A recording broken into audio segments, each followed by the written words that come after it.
Okay, I think we are ready to go. Welcome everyone for special Rangers edition of Planning and Strategic Initiatives Committee.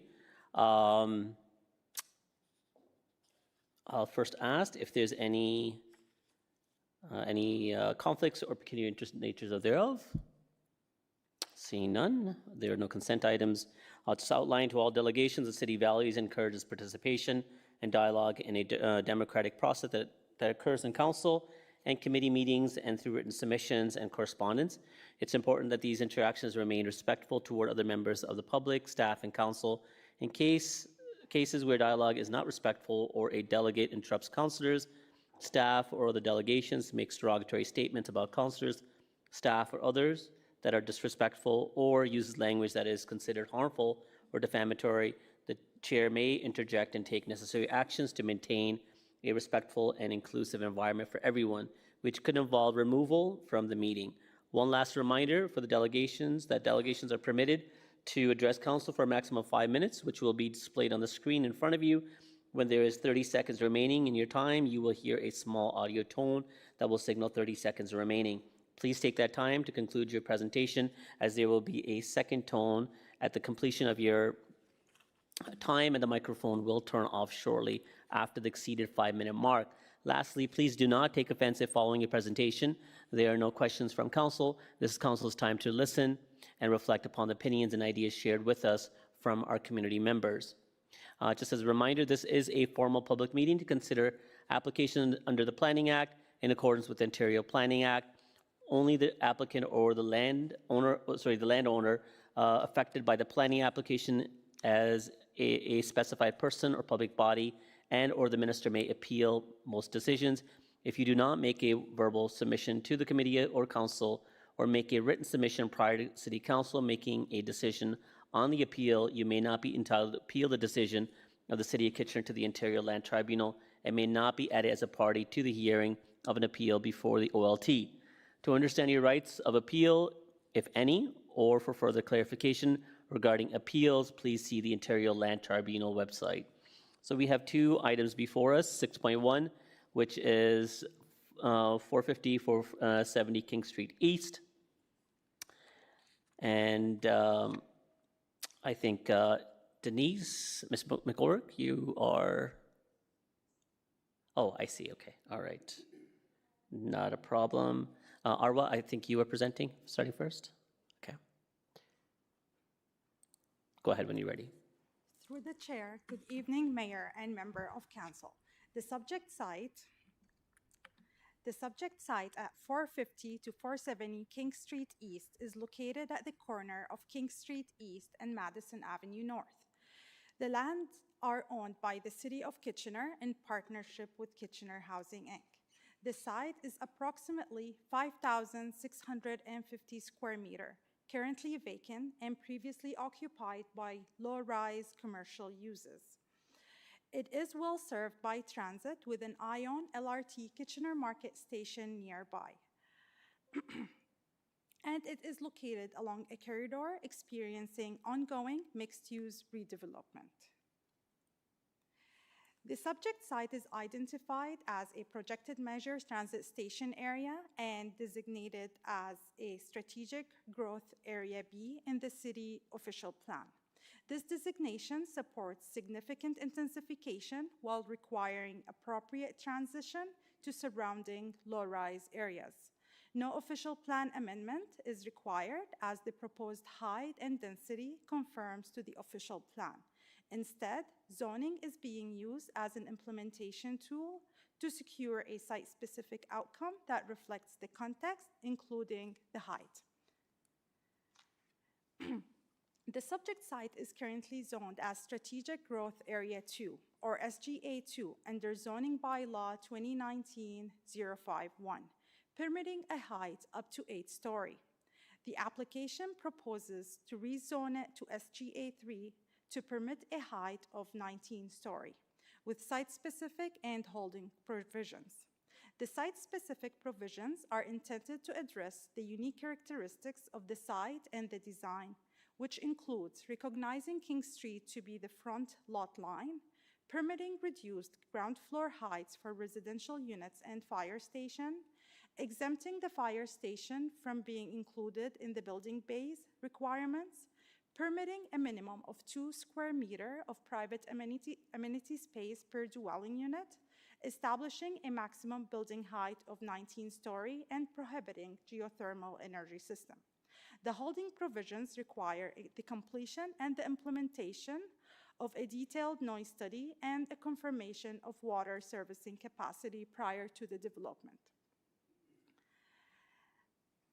The proposal is for a mixed-use development that includes approximately 280 purpose-rent affordable units, new fire station 8, community space, and an urban plaza. Since submission, the design have been refined to improve transition to adjacent low-rise areas and ensure appropriate podium height. The additional height is concentrated at King Street intersection. The city design team will provide further details about that in their presentation. Staff suggests that the proposal represents a significant opportunity. The proposal will deliver a much-needed affordable housing supporting the city's housing and affordability objective. It includes a new fire station, community use, and an urban plaza, enhancing civic infrastructure and contributing to public use. The redevelopment transforms an underutilized site into a compact mixed-use development that makes efficient use of the infrastructure while supporting transit-oriented growth. The site represents a strong opportunity for intensification within protected major transit station area in close proximity to an LRT station. Its location along King Street East, a major corridor, supports higher density development in an area planned for growth and intensification. The proposal will enhance the public realm through improved streetscaping, pedestrian connection, landscaping, and active ground floor uses, contributing to placemaking and vibrant urban environment. In conclusion, staff supports the application and recommend approval of the zoning bylaw amendment from SGA2 to SGA3, including the proposed site-specific and holding provision. Staff also recommend the endorsement of the urban design report to be implemented through the site plan approval. Overall, the proposal reflects good planning and is consistent with provincial, regional, and city policies. Thank you. Thank you very much, Arwa. We will hold off our questions of staff. We have other delegations as well. Now I think I'm going to Ms. McGoldrick, who is accompanied by other members of the planning team. Denise, go ahead. Thank you.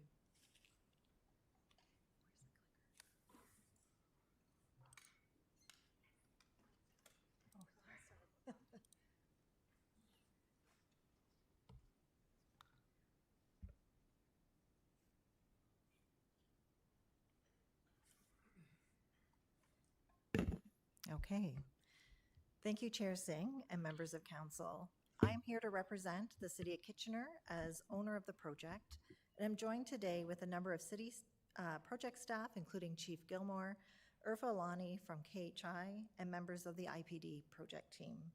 I'll be sharing an overview of the project, and then we'll pass the presentation to Richard Kelly-Ritz to speak to the planning application before you today. Two presentations to advance here. So there were a number of goals established early in the project validation process. Most notably, these include improved emergency response, increased housing and affordability options, incorporation of accessible community space, both for residents and the broader neighborhood, sustainable design elements to advance climate goals, and by using the integrated project delivery method and coupling the fire station and housing project, we are using a lean approach to project delivery to capture innovations and efficiencies for the best project outcomes.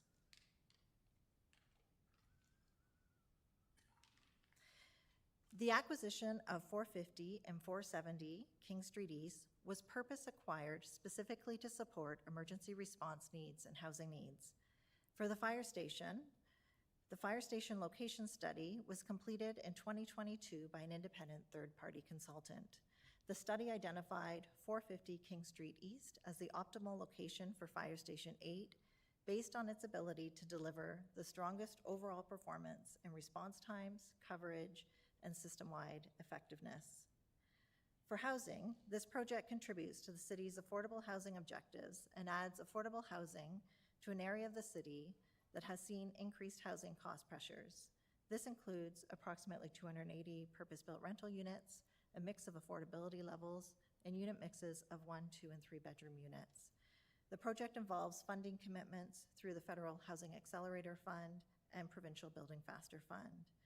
And while the primary goals of the project have been to address critical fire and housing needs, the team looked to incorporate community enhancement where possible on the limited footprint of the site. This includes public art, indoor community space, and an urban plaza along King Street East, all accessible to the broader neighborhood. However, I do want to note this site does not alleviate the existing need for parkland in this neighborhood.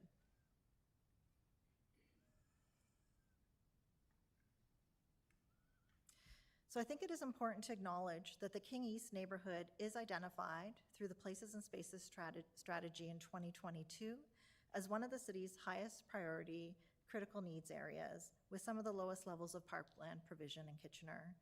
A strategic priority of Council is a parkland acquisition strategy, which planning staff will be bringing forward to Council shortly to help address these needs. Park staff are also looking at improvements to the quality of park space.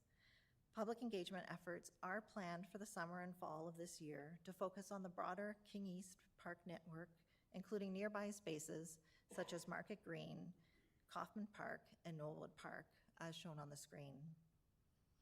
The fire and housing project was not intended to address the existing parkland deficit in the King East community. However, the combined initiatives that I just spoke to aim to improve both the quality and quantity of parkland for current and future residents.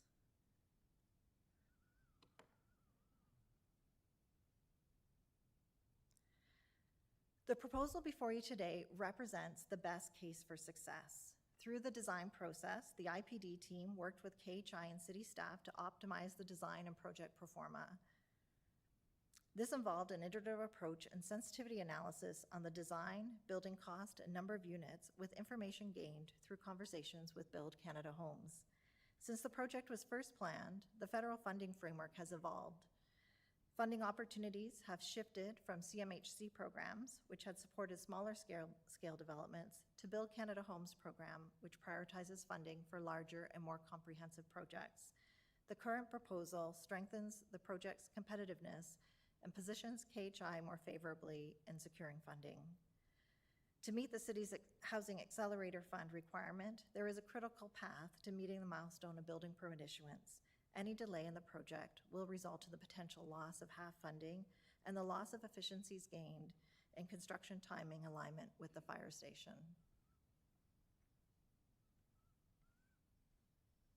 So last, before I hand the presentation over to Richard, I wanted to highlight the project delivery method we are using, called Integrated Project Delivery, or IPD, that I've referenced throughout the presentation today. So IPD is a collaborative approach to project delivery, bringing the owner, architect, engineers, contractor, trades, and suppliers together through shared project goals, management structure, and a shared risk and reward framework. We have seen the benefits of IPD with the Cowan Recreation Complex, and it is well suited for the complexity of the Kitchener Fire and Affordable Housing Project. So with that, I'm now going to turn the presentation to Richard.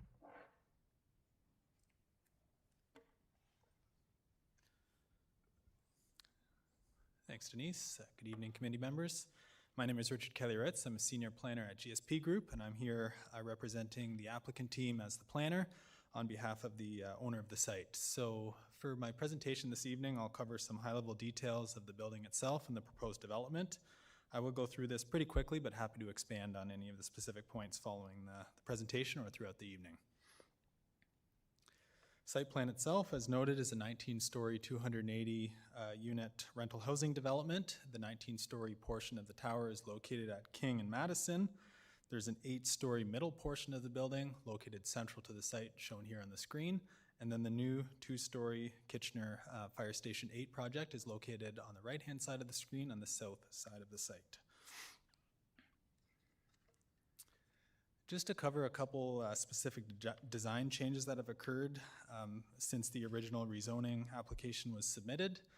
There's been some changes in response to staff and agency comments, particularly related to the height of the King Street building podium, the middle 8-story portion of the building, and the ground floor of the Madison Street podium. And I will walk through those changes visually now. So this is from the King Street elevation. So looking at the proposed building from King Street, there's a 6-story podium in front of the 19-story tower. That was previously 7 stories. That was reduced to 6, and that aligns better with the city's zoning bylaw, which prescribes a maximum podium height of 6 stories in the zoning bylaw, so this falls directly in line with that, and also improves the streetscape along King Street with some lower heights. The following change is for the central portion of the building, which has been reduced to 8 stories. It was previously 9. This helps address separation distance from surrounding properties and fully complies now with the city's zoning bylaw requirements, and also improves the overall built form transition of the building from the 19-story tower down to this 8-story portion and down to the fire station. And the last key change is along the Madison Avenue frontage. So this is looking at the site from Madison Avenue. It's a 3-story building podium. The ground floor of this podium was previously just a 1-level apartment with a very high ceiling. This has been adjusted now to have 2 levels in it. There'll be a main floor and then an upstairs for that ground floor unit. So there'll be 2-level townhouse style units, a little bit more low-rise in nature, and helps transition the site into lower-rise properties to the rear of the site. That's a visual rendering of the Madison Avenue frontage. You can see the townhouse style units there on the left side of the screen. So moving into some more particulars for the building, I'll start with vehicular and bike parking. So for the residential component of the building, the 280 or so units, there are no dedicated parking spaces for those. However, there will be 290 approximate indoor bike parking spaces located on the 2nd floor. These will be accessed for bikers by a dedicated elevator to access that indoor storage locker. Outside, to the rear of the 19-story tower, shown on red on the right side of the screen, there's some dedicated lay-by spaces for loading, deliveries, move-ins, and things like that. For the fire station, there are 10 dedicated parking spaces that will be accessed via gate. Moving into amenity spaces, there's an urban plaza proposed along King Street that will be fully accessible to the public with vegetation and seating areas. There's a associated indoor space. This will be bookable. The specific programming will be determined in the future, but it could include things like an event space, lounge, and again, will be fully accessible to the public. Moving on to spaces that will be exclusively for residents of the building. There is a at-grade rear yard amenity space that will include a play structure and some seating areas. On the top of the 8-story portion of the building, there's an outdoor amenity area that has a dog run and some seating areas and vegetation, and there'll be an indoor portion of the building associated with that as well. And lastly, I'll cover high level the transition, so how the 19-story portion of the building transitions to surrounding properties. This is primarily through positioning most of the bulk of the height at the corner of King and Madison, transitioning down to 8 and 2 stories. There's a minimum of 15 to 30 meters of setback distance to surrounding low-rise properties, shown here on the screen. And there are also building podiums provided at each of the frontages to provide transition from the street level up to the higher portions of the building. That concludes our presentation. Thank you for your time, and happy to expand on any questions throughout the evening.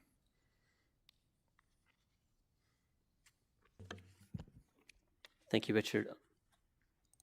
Is there anyone else from your team that's going to be presenting, or that's it? That's it. Okay.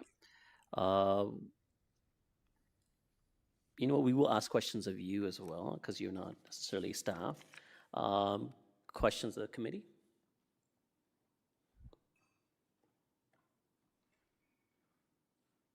Okay, Councillor Stretch. Thank you. So I understand that the reason for the increase of stories up to 19 is because of funding. Is that correct?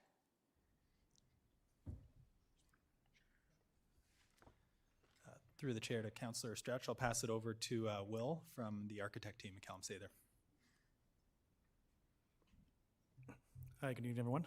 William Neal from McCallum Sather. With respect to the height and the associated funding, understandably, a prime focus is making sure the cost per unit is as low as possible to bring that on to the affordability of the units themselves. And so in a building where there are a lot of fixed costs, as we get into foundations, elevators, elevator cores, stair cores, and so on, as we start to increase height, we start to see those efficiencies and the decrease in cost per unit, which is certainly a driver in this of providing the most affordable at the right number of units for this project. Okay, thank you. It's quite the jump from, from the original publicized proposal to go then to 19. And I guess I'm curious too, you mentioned the amount of resources needed to go into a build like this. What kind of green development standards are you able to build into a project like this? Yeah, excellent question. One thing that's pretty prominent in federal funding now is a push to make sure we're hitting above, I'll call it standard code requirements. And so this building itself, one of the targets that we have for it, that the team is committed to, is achieving Tier 2 above national code for energy efficiency. So through the building envelope, we'll have an increased efficiency through its performance in the mechanical systems, how they operate, all with the goal of reducing energy use within the building. So it is definitely front and top of the commitment of the team. Is that also consistent for the fire side of the building? Yeah, excellent question. So for the fire station part, it's actually hitting a probably higher tier than that because it's net zero carbon. So the goal on that one is a deeper analysis, but yes, it is a highly efficient build as well. Okay, so the fire piece is built to a higher standard, more efficient than the housing piece. It's achieving a target that the city has mandated. Okay.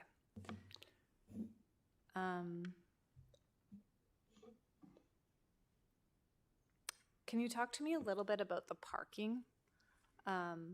So if we have about, well, if there's 19 stories, that's around 2,300 people. And I understand through Growing Together, we had a market, we said, we'll let the market decide on requiring no parking. So when we have something like this, when we're looking at having more affordable housing and not letting market drive it, and we're including almost no parking, I think there's 3 lay-by spots, is that correct? Just to, for the total number of units, we're about 280.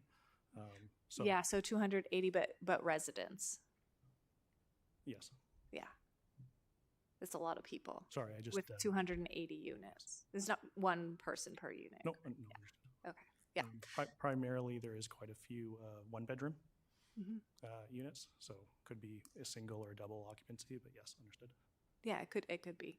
But still, I think we could probably all agree that's a high density of people on this size of lot. And so, not having the market drive, if there's going to be parking or not, I am concerned about the pressures on the surrounding area with parking. What kind of options are there for parking close by that will relieve pressures from the neighborhood? Yes, I might pass that. Should I pass it on to you? Perhaps Mr. Reedman can help with some of the answers, and then Richard, if you want to add further, that you can. Mr. Reedman, go ahead. Yeah, through the chair. And so there's LRT in close proximity, so higher order transit as well as iExpress routes. There's the bike parking that's been included and close proximity to the downtown cycling grid. And then there's the market garage, which the city owns, which tenants could potentially lease spaces at if they need additional parking. Okay, and what about visitor parking? Richard, do you have any more details on that or on the visitor parking, that the number of? Through the chair to Councillor Stretch. So yeah, visitor parking, again, there's no parking provided exclusively for the residential. That includes the lay-by spaces. Those would be for like short-term drop-offs, things like that. But again, no dedicated visitor parking spaces. So they'd be relying on any city parking spaces in the surrounding area. I may defer to Urfa at Kitchener Housing, if I may, for a little bit more context on how the units will be marketed from a Kitchener Housing perspective, given that there'll be no parking. So I may turn it over to Urfa. Thank you. Arwa, before you answer, no, you can come to the podium, that's fine. But Arwa, do you want to add further so that can help clarify, and Arwa might be able to add further to it? Sounds good. Through you, Chair. I'd like to add some planning perspective. So as Councillor Stretch mentioned, this is located in a protected major transit station area. So SGA does not require minimum parking, and that's governed by the province. As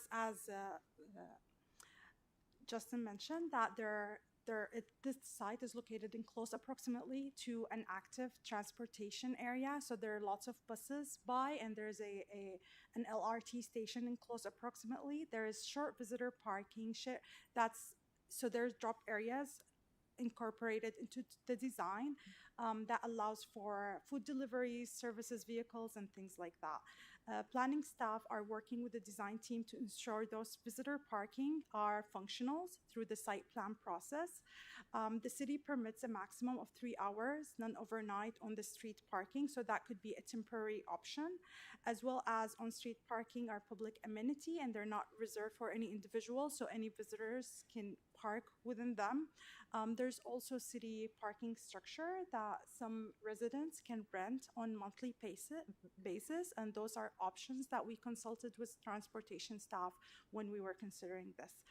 Beside that, the design is providing a bicycle room for Class A bicycle parking, which is a long-term bicycle parking that will have one bicycle parking space per dwelling, as well as short-term bicycle parking on site. Thank you. In addition to all of the excellent points noted, I wanted to let you know that we will be sourcing the vast majority of the tenants from the centralized Community Housing Access Center. And in that waiting list, which goes on for years, we put in the specifications. So as they do the matching, everybody they match to this building will already be aware and will have said that they don't need parking. And so we're not building people in who have parking expectations or requirements. And I can tell you that a large number of people on that waiting list don't have vehicles, if that's helpful. That's helpful context. Thank you. And just for clarity, Councillor Stretch, I don't disagree with you when you said the number of occupants. I think you said 3,000. There's 280 units. So even if you were to estimate 2 per unit, we're estimating anywhere between 600 to 800, which is still quite a lot for the number of parking, but perhaps not the 3,000 that you specify, just to find balance in between both points. Councillor Chapman. Yeah, thank you. I just wanted to speak a bit more about the parking. And it's fine that there are all these other services, but maybe Urfa, maybe this question is for you. I'm thinking right now of the Victoria Street Kitchener Housing Facility and the Linden Street. How many residents in those buildings have cars? I would have to check an exact number. I can tell you that we've not done a parking audit in a number of years. And while I don't like to air our dirty laundry out, I will tell you that we have some interesting anomalies. We have units where there is only one authorized occupant that for some reason historically was given more than one parking spot. And we have very strong reason to believe that a lot of those residents are subletting parking spots, so they are not in fact their own vehicles. We will be doing a parking audit. We've got certain requirements that the car is registered to that address and to somebody that's authorized to live.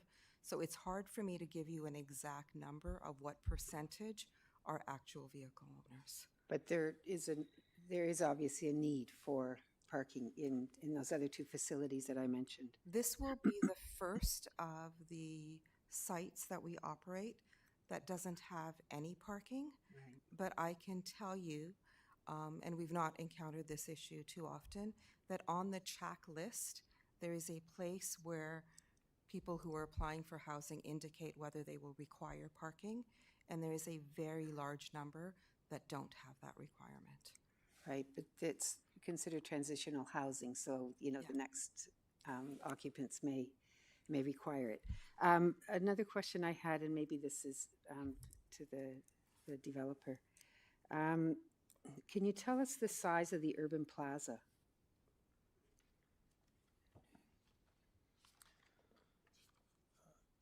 Through the chair to Councillor Chapman, I don't have the exact measurements in front of me. I believe it's around 300 square meters or so.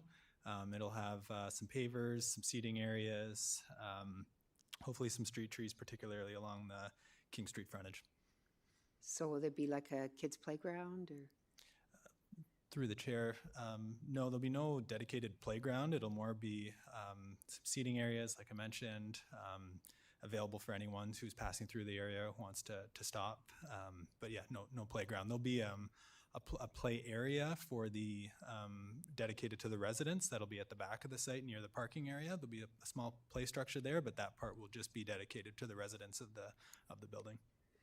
Okay. And just as far as the distribution of the buildings on the site, maybe you could pull up one of the images that we saw earlier. Like the tallest building, is it closest to the adjacent neighborhood? Through the chair to Councillor Chapman, so the tallest portion is at King and Madison. Right. So believe that most of the low rise is in behind that, so that the site does transition from that 19-story portion down to the 8-story and down to the 2 stories. You get closer to the low rise in behind. Okay. And what about the bedroom breakdown? How many bedrooms? How many 1-bedroom, 2-bedroom, 3-bedroom?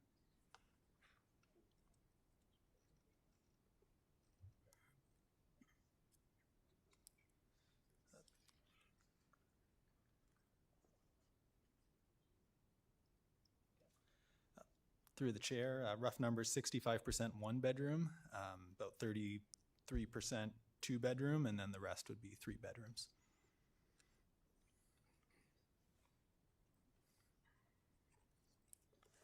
So like 2%? 7%? Well, whatever, okay. Those are my questions for right now. Thanks. Councillor Bashord? Thank you.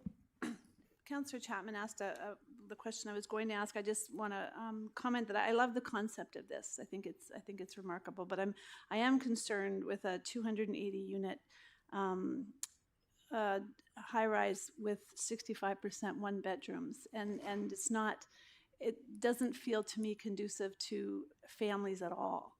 When you have 2% of the whole space for 3 bedrooms, which is, like 1 unit.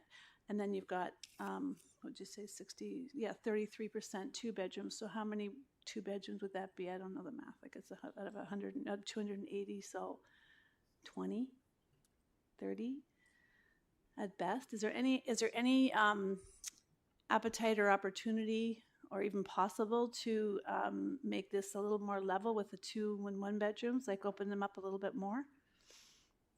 Through the chair to Councillor Michaud, give us a minute. We'll get some more specifics on the exact breakdown roughly of the unit mix, just so we can give committee members some specifics. I may turn it over again to Urfa just to speak to why the unit mix is the way it is and just demand in general for 1-bedroom units.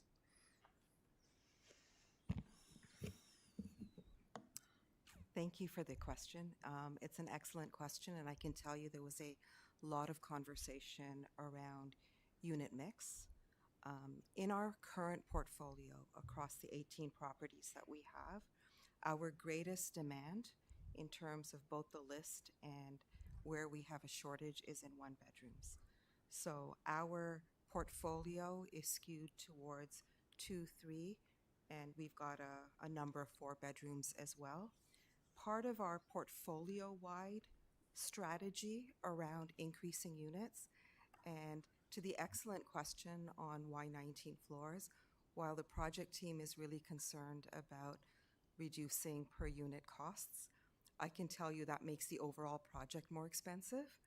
Our prime motivation as Kitchener Housing was increasing number of units and, you know, really making a dent on those waiting lists. So as part of our overall approach, we are looking at increasing 3, 2, and 4 bedroom density on some of our other properties where we've got townhouses.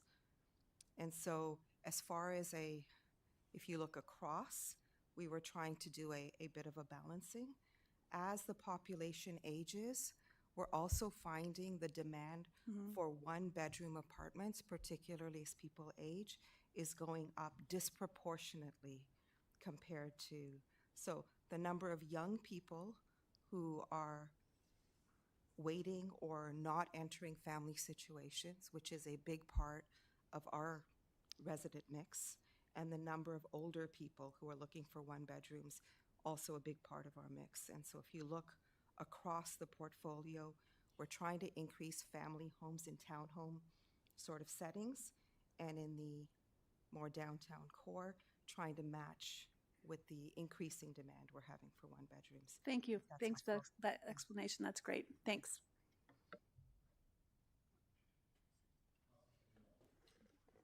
Thank you, Chair Singh. Irfa,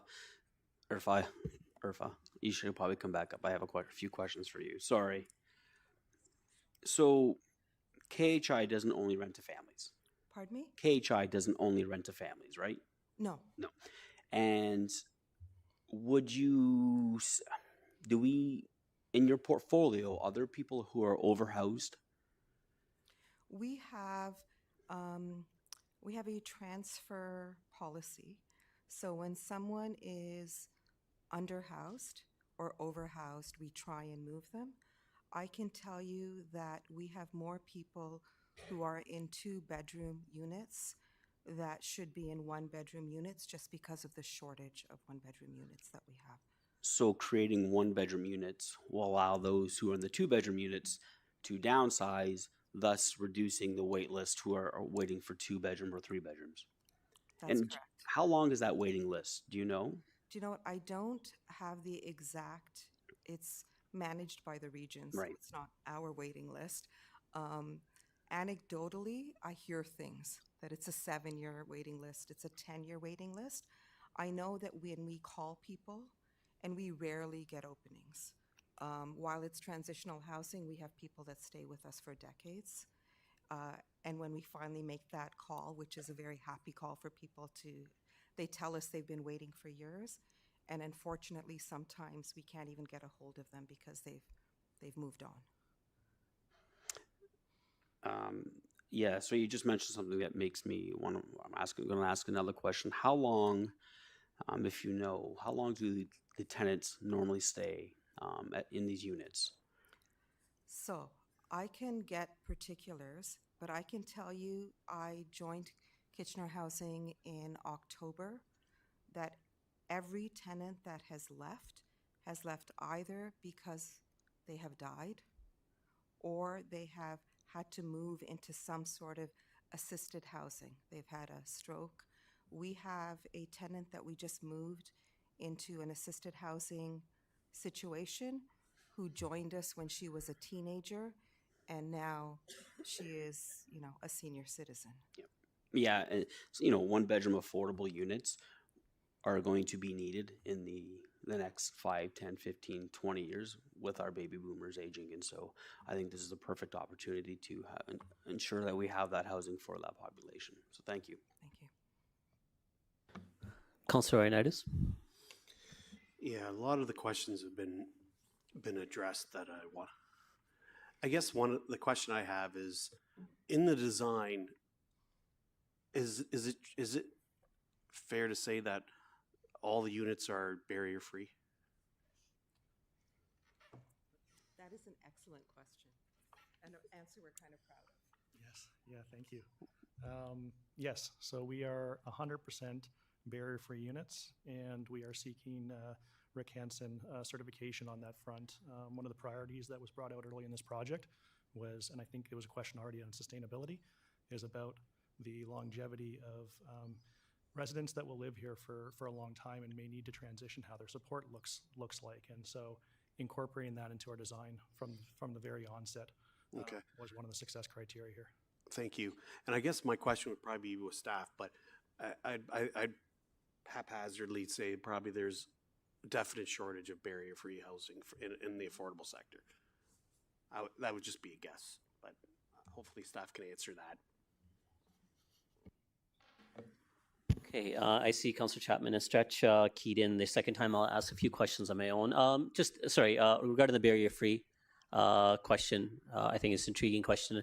Are we talking about barrier-free to the unit, or are we talking about full access, meaning inside the unit itself, wheelchair accessible movement?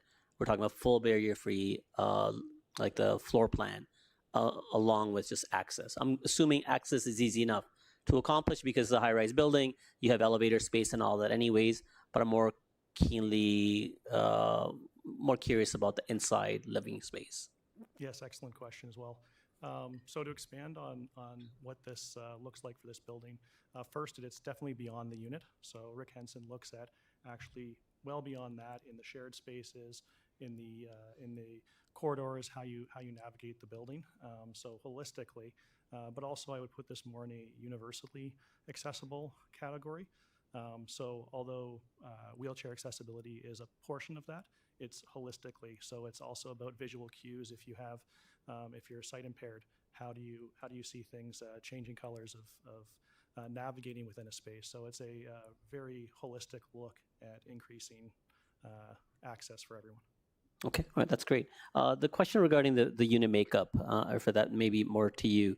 Obviously, the focus of this is really around the affordable housing component of it. Are all 280 units affordable housing, or will this be a mixed market as well? Yes, actually, Mike. Yes. So it's really interesting. They will all be affordable housing by the BCH definition, where even those that are classified as market rent will be at least 80%, so they won't be at full market rent. I can tell you we are in conversations with the region. It is our hope and our expectation that the vast majority will be those that are pegged to an individual's income with some sort of subsidy being provided by the region. So. Okay, so which means that because of the extra subsidy, many of these units will be deeply affordable then? Yes, absolutely. Okay, that's great to hear. The other question is, I think this is unique for I guess us to be on the other side of having to make the case of the height. Why higher than the 8? Currently it's zoned for 8-story. I think to Councillor Stretch's comment, this is a significant jump to a body of work that was only done about a year ago through Growing Together, and it specified a full comprehensive discussion with the community, looking at where the density should go, where it makes most sense. We ourselves, or staff's opinion was that this should be an 8-story. Now we're talking about it going from an 8-story to 19 stories. That's a huge jump in density as well as height.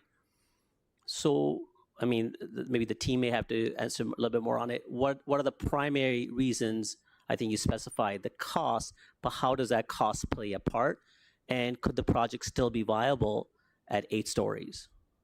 I will let the team answer some of those design questions. I can share some of the conversations that we had at the board level when it was brought to us that there's a possibility of coming forward and making it higher. So a really important consideration for us always is the dignity of the living space and not having differentiated living space by rent category for lots of great reasons. We had asked them to look at putting in-suite laundries as opposed to having a shared laundry room in each of the units.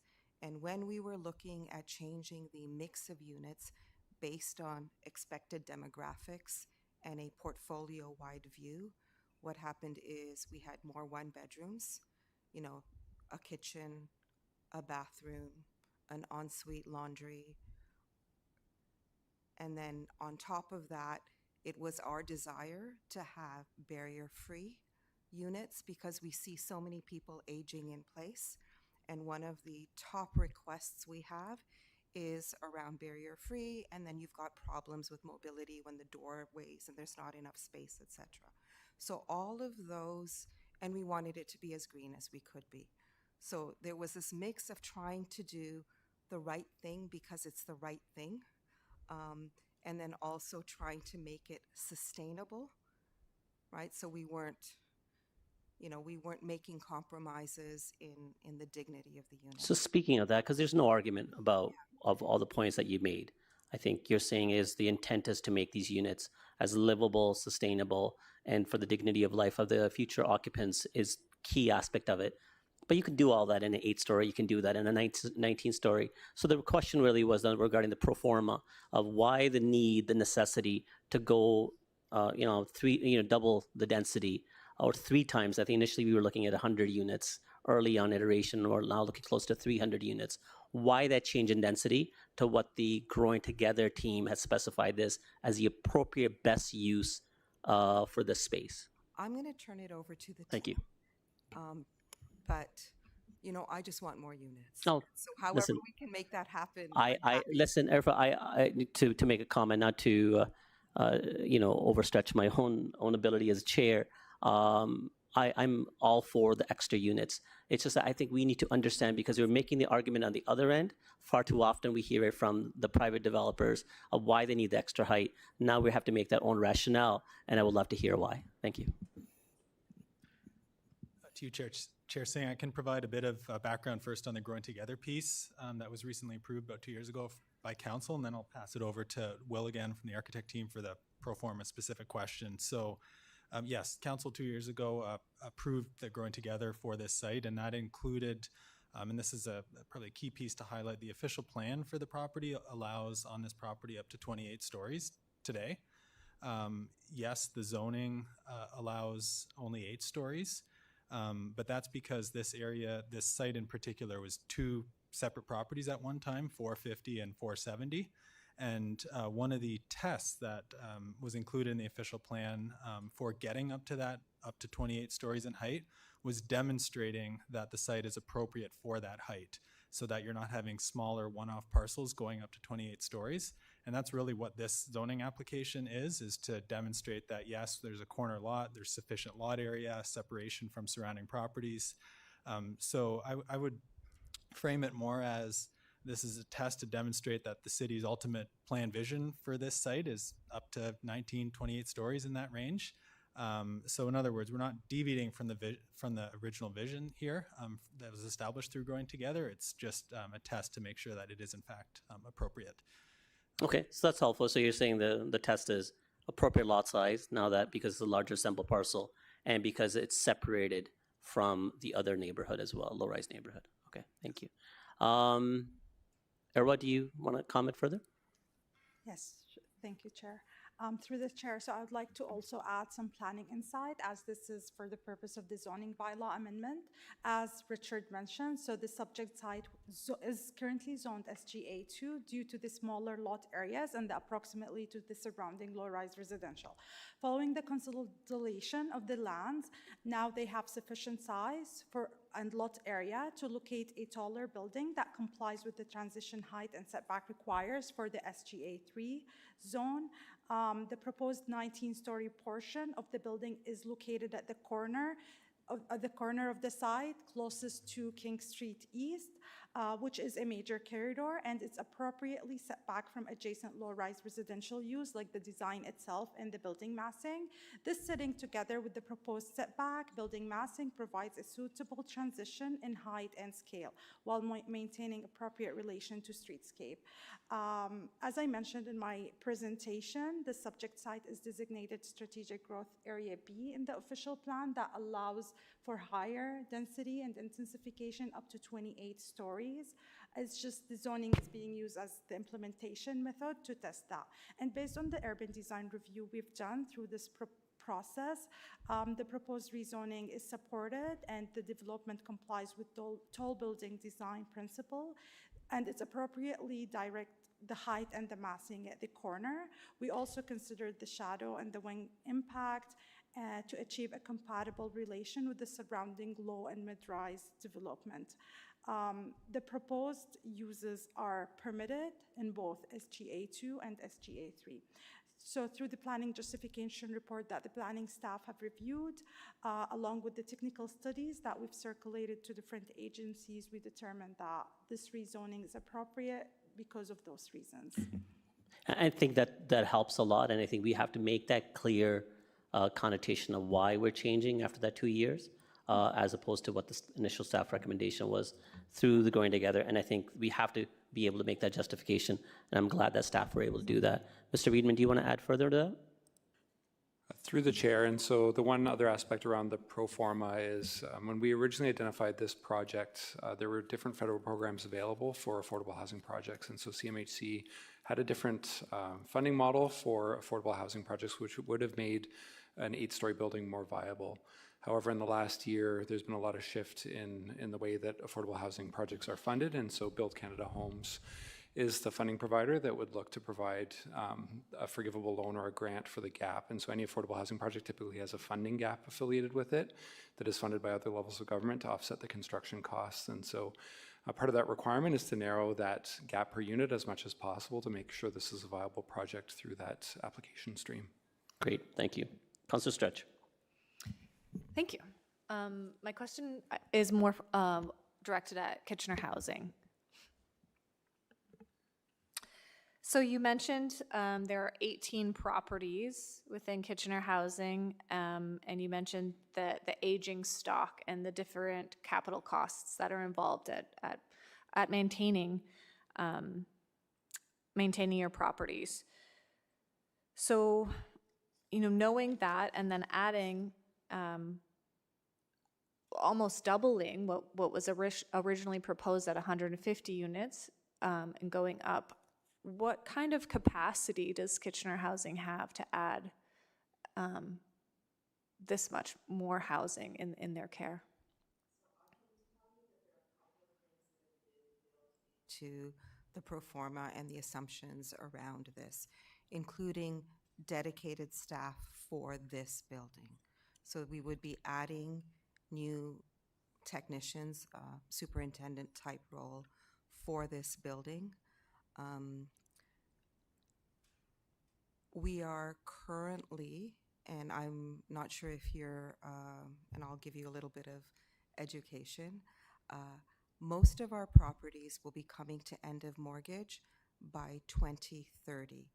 And it's at that time, because the region has said they want to deal with them all at once, we will be renegotiating sort of the baseline rents that we have on our existing properties with the region. Currently, they step up at a particular rate. The challenge that we've had is so many unexpected things have happened. Tariffs, really astronomically rising energy costs, severe skills shortage, making a lot of costs far more expensive than were originally contemplated. And so it is our expectation that at that point there'll be some right sizing.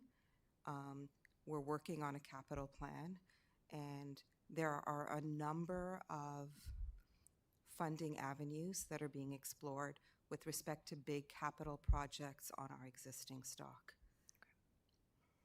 Okay, thank you. Does that help? That does. Yeah. Can you talk about some of the wraparound services that you imagine being needed at a site like this? Yeah, and the specific choice of wraparound services will, of course, depend on an assessment of the tenants that are coming in. But I can tell you some of the wraparound services that we build currently into our portfolio, and I would expect them to be similar, right? So we provide, for example, assistance with tax planning because people's notice of assessment drives things like whether they're eligible for rent subsidies, et cetera. We have a number of programs that we're bringing in around wellness, vaccination clinics, nutrition classes, et cetera. We are just in the process of creating a broader wellness program with a number of partners. We have specific services and partners that we have for what I'm going to call niche client beneficiaries.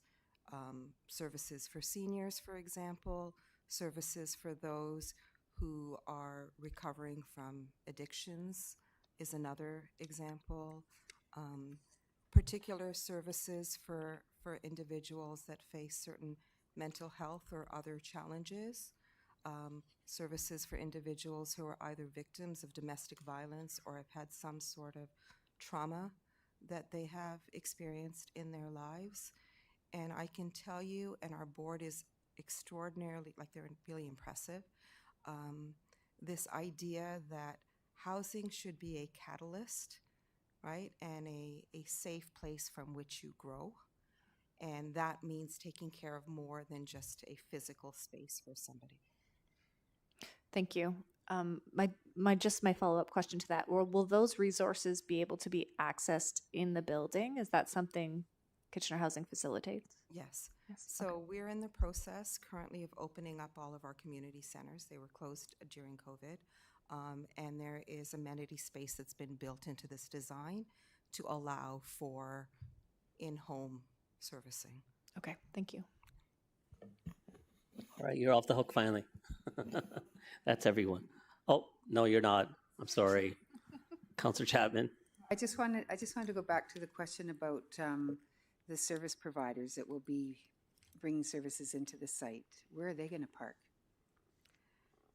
Do you know, it's an excellent question. If I have to, I'll shuttle them there, but I don't know what their parking needs are. I've been told that there is excellent access to public transportation, but I haven't gone that far in the thinking. Okay, So thank you.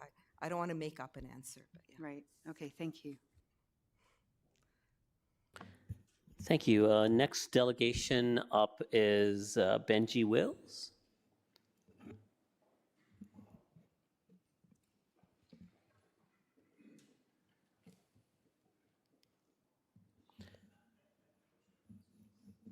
Benji, you have a presentation? Oh, there it is. Okay, thank you. You have 5 minutes to make a presentation. Go ahead. Okay, start. Okay, thank you. Thanks for having me. I sent a detailed letter to each councillor here about my proposal when I came here today to kind of request a response to that proposal. So let's get to it. I'm asking that the city not use King East as a utility yard, but instead come together and build the very first park in this neighborhood. See, this neighborhood only has 3 greens. They're all very small. They're all never used. They're all on Weber Street. The most useful function is at the Cedar Weber Park or Green that has a pathway that gets you from the Weber bus stop onto Cedar so that you don't have to spend any time on Weber Street. It's just not very pleasant. There are parks and amenities around the King East neighborhood that somewhat service the neighborhood, but one of the requirements set by the city is to have 5-minute walkability to playgrounds. And if you map that out, you see there are only 2 playgrounds that actually service a small portion of low density in this neighborhood. And one of them requires you to pass Weber Street, which could be considered a bit of a barrier for access. So that's where we are today. We have a neighborhood that today and for decades has 0 parks and almost 0 access to playgrounds. That's about a 1 hectare parkland deficit. And this represents here, this residential part represents a rare 0.3 hectare opportunity to remedy that deficit. Due to the planned intensification, in the next 15 years, that deficit's going to grow to 1.9 hectares. So even if that got turned into a park today, in 15 years, we would be at about 15% of the parkland target for this neighborhood. Now, the residential development is proposed in the spirit of equity, and that's something I agree with in general. But in terms of the specifics of this neighborhood, we're in a bit of an ironic situation. The Places and Spaces document published this chart that kind of maps the neighborhoods, the 50-plus neighborhoods, through an equity lens. And what you'll see is King East is, not surprising, one of the least equitable neighborhoods in the city. And that's due to looking at population, dwelling type, income, and parkland access. So it turns out by putting this type of development due to its intensity and its built form and the income and the fact that it's going to reduce the parkland to resident ratio, it's actually going to take an inequitable situation and make it worse. That's kind of what we're voting on today, or at some point. So you can go through the details of places and spaces and all the other documents. It's a very long document. I love it. It's almost 1,000 pages long at this point, and there's a lot of details there. But it does get distilled at some point to 37 priority ranked recommendations. If you just go there and read the very first line item, the highest priority ranked recommendation, it says when we have city lands, we should use them to put park space in neighborhoods that are considered critical needs, which is the King East neighborhood. That's not my recommendation. I mean, I agree with it. That's the city's recommendation from city-approved documents after half a decade of research. So, I mean, I love parks. I think we should do this. There are piles of benefits outside of what I've talked about here. I just want to highlight two that are kind of unique to these lands. This lot is on 2 streets, which, and also next to cycling infrastructure, which meets kind of key park design guidelines that don't come for free with any lot, but you get it for free with this lot. What's more, it's next to a fire hall.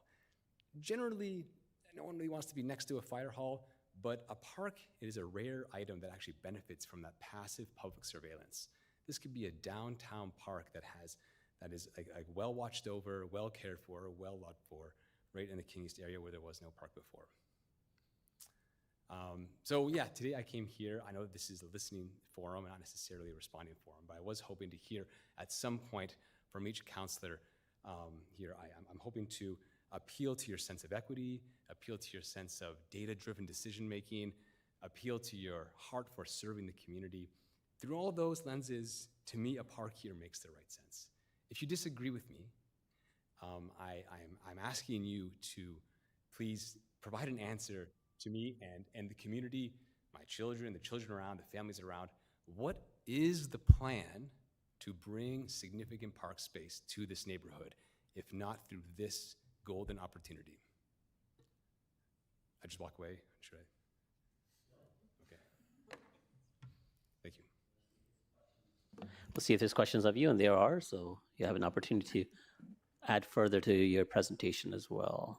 Councillor Chapman. Yeah, thank you. Thank you for your presentation. And I'm a downtown ward councillor as well, and I know how important parkland is and the need to acquire more and create those parks.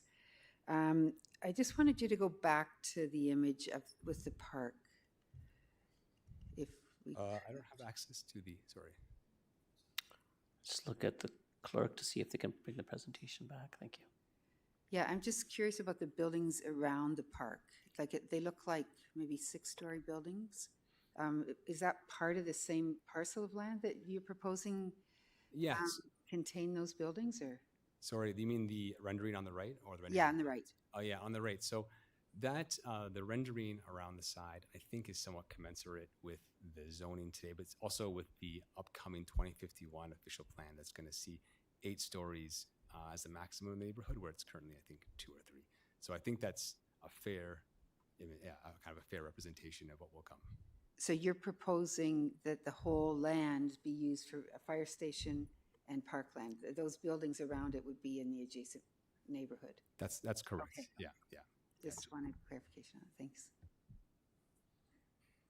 Well, there would be Madison Street too, but I think that just shows the overall iteration of how that space could be. I had a question myself. Oh, no, there's others first.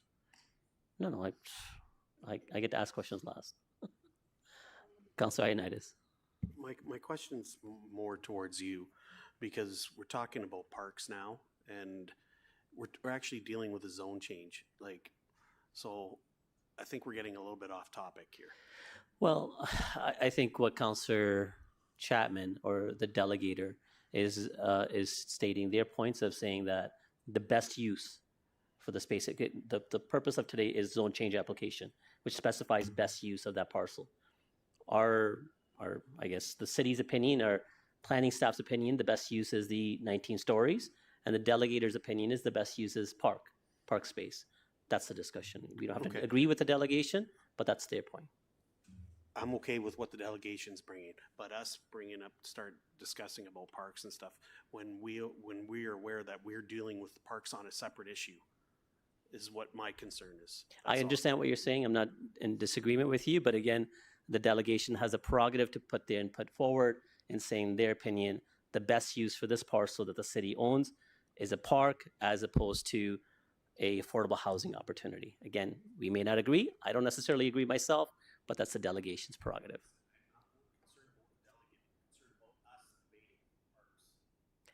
We're asking a question of the delegation, and the delegation has put that question forward, so which is okay.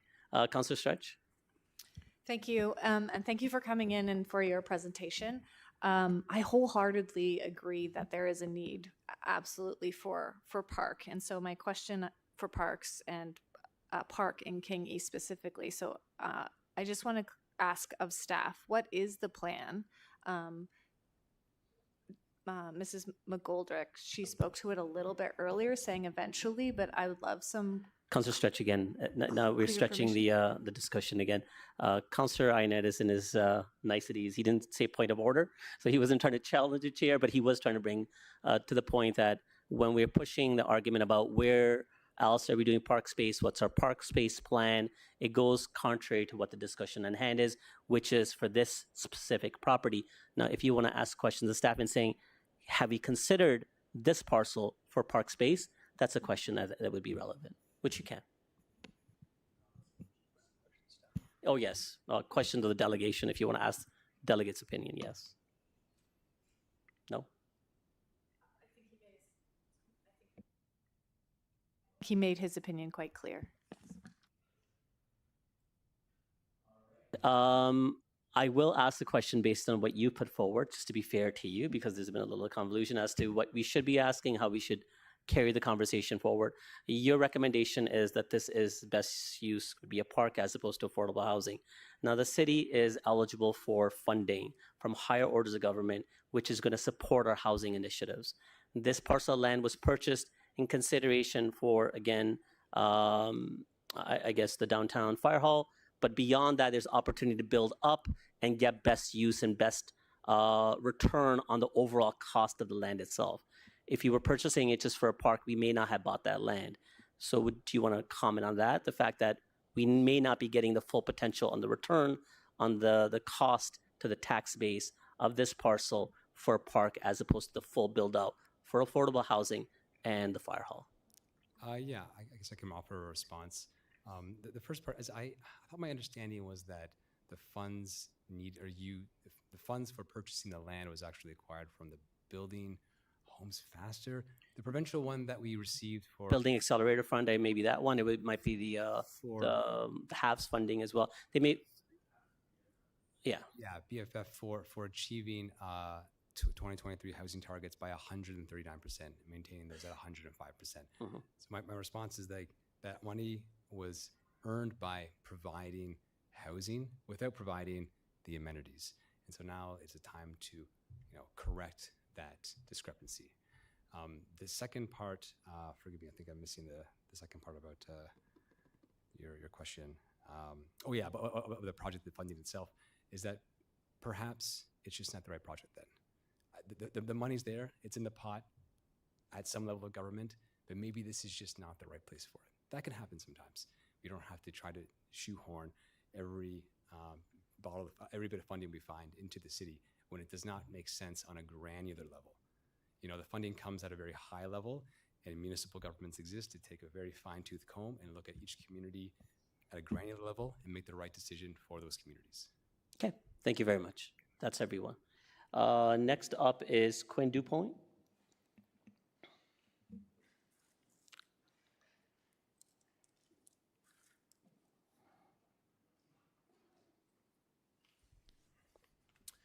Good evening. My name is Quinn DuPont, and I'm a resident of Ward 10. As Benji just showed, the city's own data shows that Ward 10 is the most parkland deficient ward in Kitchener. Moreover, there are roughly 2,000 units in development within a 4-block radius of this site, including multiple empty lots that are already zoned for additional high-intensity housing. Those sites are the opportunity to deliver affordable housing. This site is the city's only opportunity to deliver what the law requires, which is parkland. Other residents tonight are going to speak about the real concerns about this development: traffic, parking, environmental costs, water use, the impact on neighboring properties. I'm not going to repeat those, and I think they're valid and council should hear them. I want to talk about what this development could be. This project began as a fire hall. Somewhere along the way, it became a housing tower, and the park never came with it. The fire hall is still needed. The park is still needed. And this is the only city-owned land in the area where either could go. That last point matters. This isn't just a question about what gets built here. It's a question about whether a park in this neighborhood is possible at all. There is no other available land. If it doesn't happen here, let's be realistic, it probably doesn't happen at all. The city is in a unique position tonight. It's both the applicant and the decision maker. And that means the council answers to no one but the residents of Ward 10. There are no private interests away, no competing obligations. It's just a choice about what kind of neighborhood gets built. That's an unusual amount of power, and it deserves to be used carefully.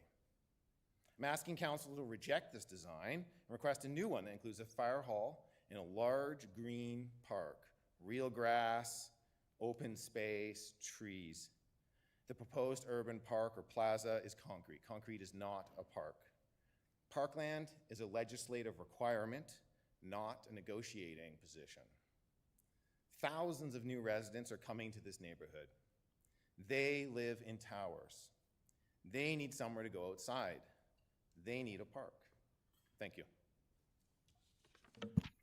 Thank you very much. There's no questions of you. Okay, thank you. Yeah. Next, we have Danielle Fine.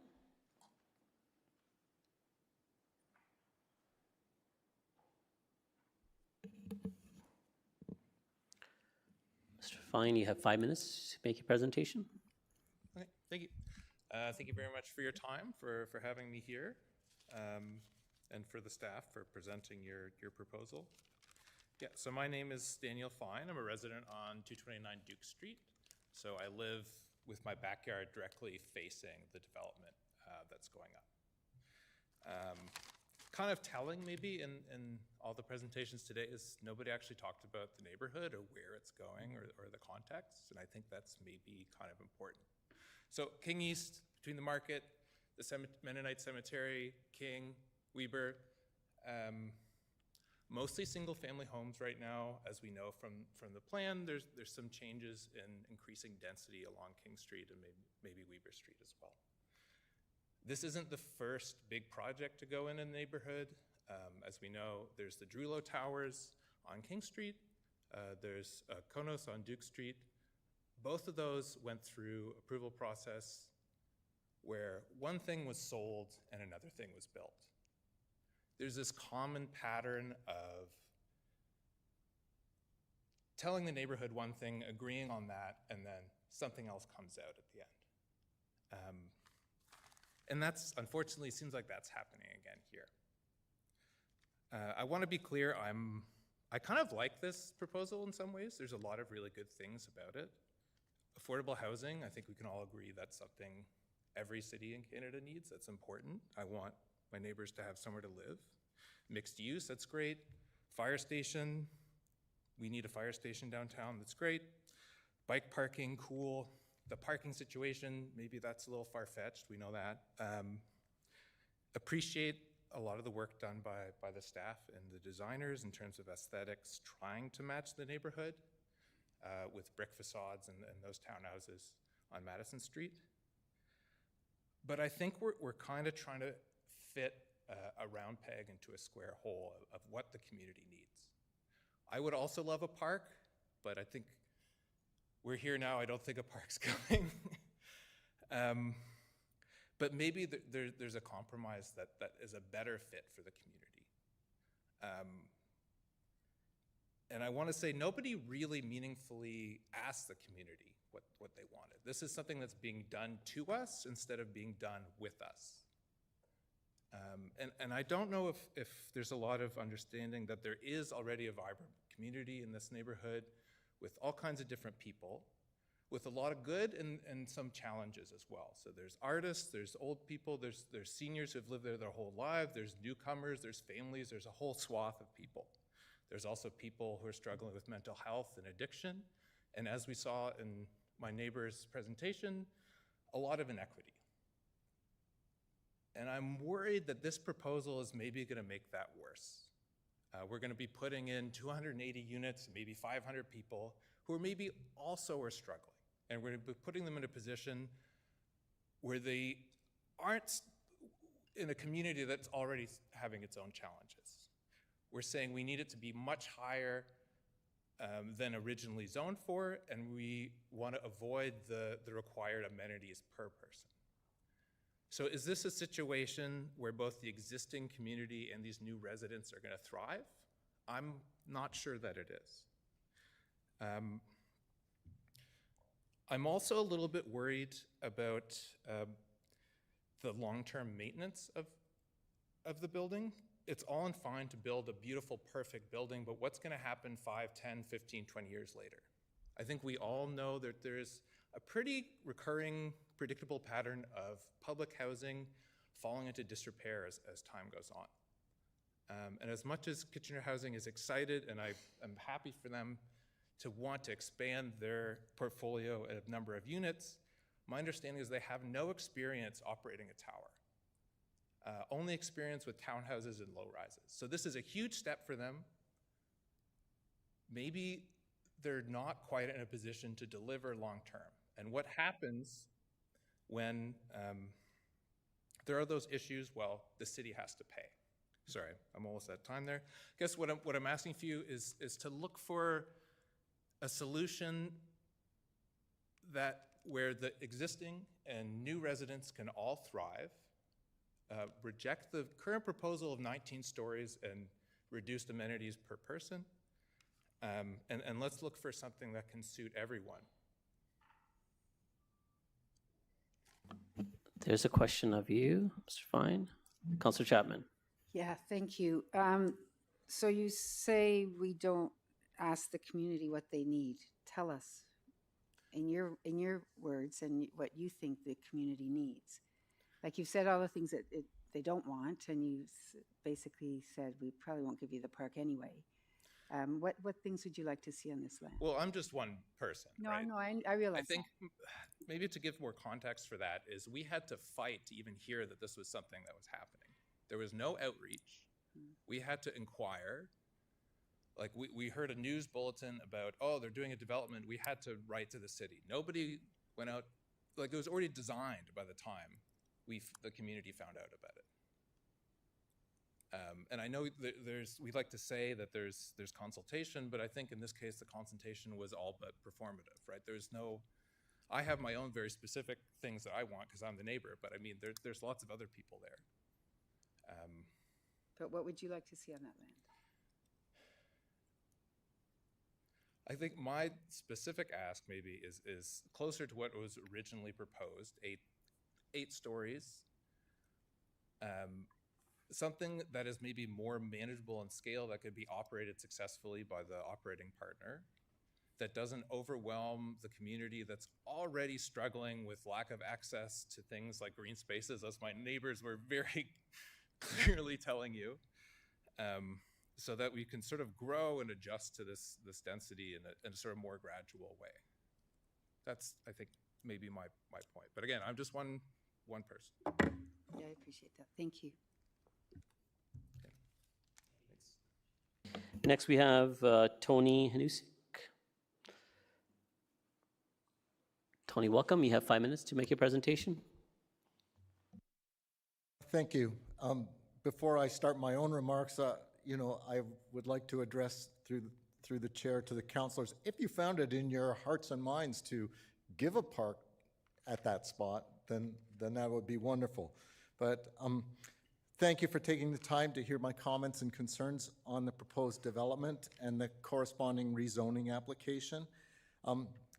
Having met previously with some of the members of the Planning Committee, I certainly appreciate the amount of work that went into the design of this project and a lot of the design features, and how the integrated project delivery method brought it about so quickly. And I actually like how it looks in the conceptual renderings, in the absence, say, of a view of the 19-story tower towering over those houses on Duke Street.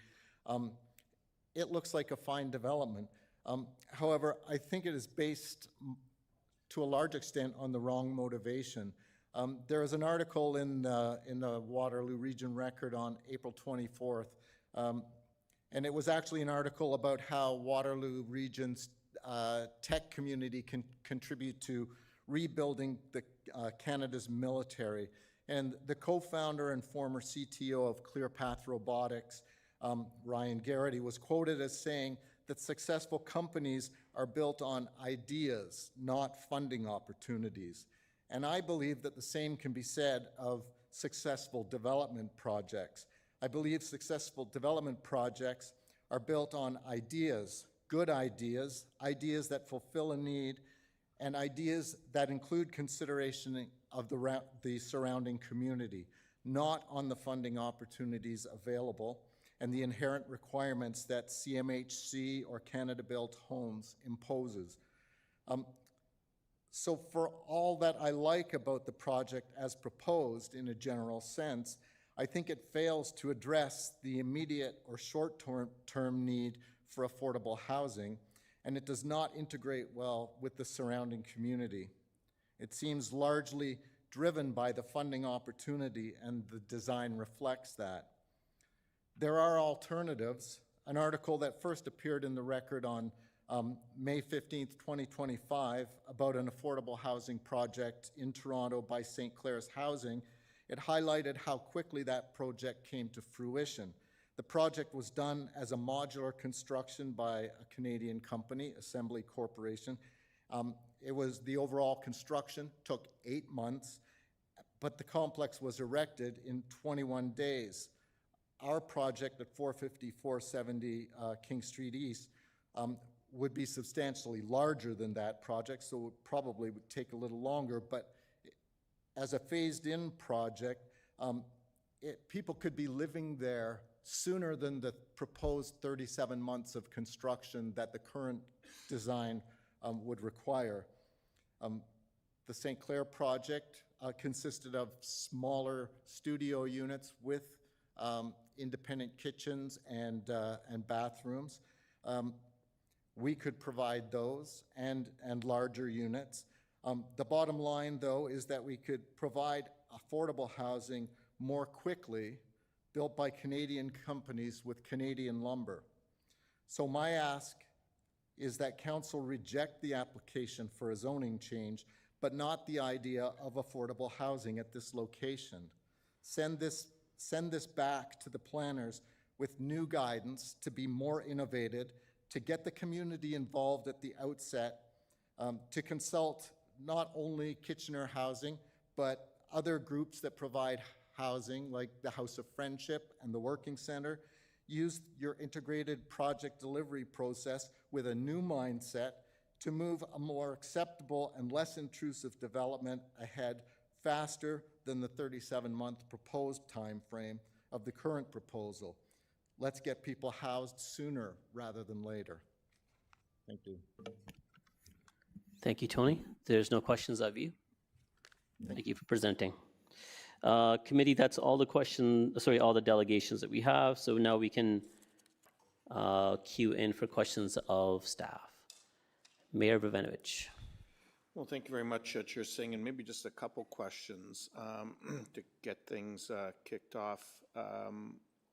On the last delegation and questions around construction methodology and so on, have we looked at options that would see construction even quicker than what the IPD model would look like, including the potential for prefab homes and so on, or is that something that's still being looked at? Whoever is appropriate to come forward in answering that. Thank you. Yes, thank you. And first, I want to say I'm really appreciative of the passion that the community and council has brought to this project and the conversation today. Also, one of the projects referenced, I believe, was 1120 Ossington, is a project that we worked on with prefab methodology. Very familiar with the team that's also delivering this project.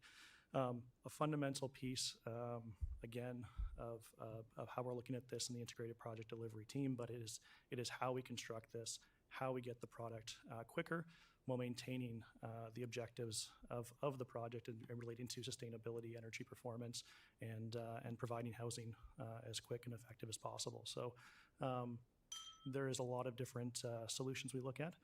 We look at prefab, and it extends pretty far. So we have made that as one of our mandates and an ongoing investigation of what can we do to deliver this quicker from that perspective. So thank you. Okay, thank you.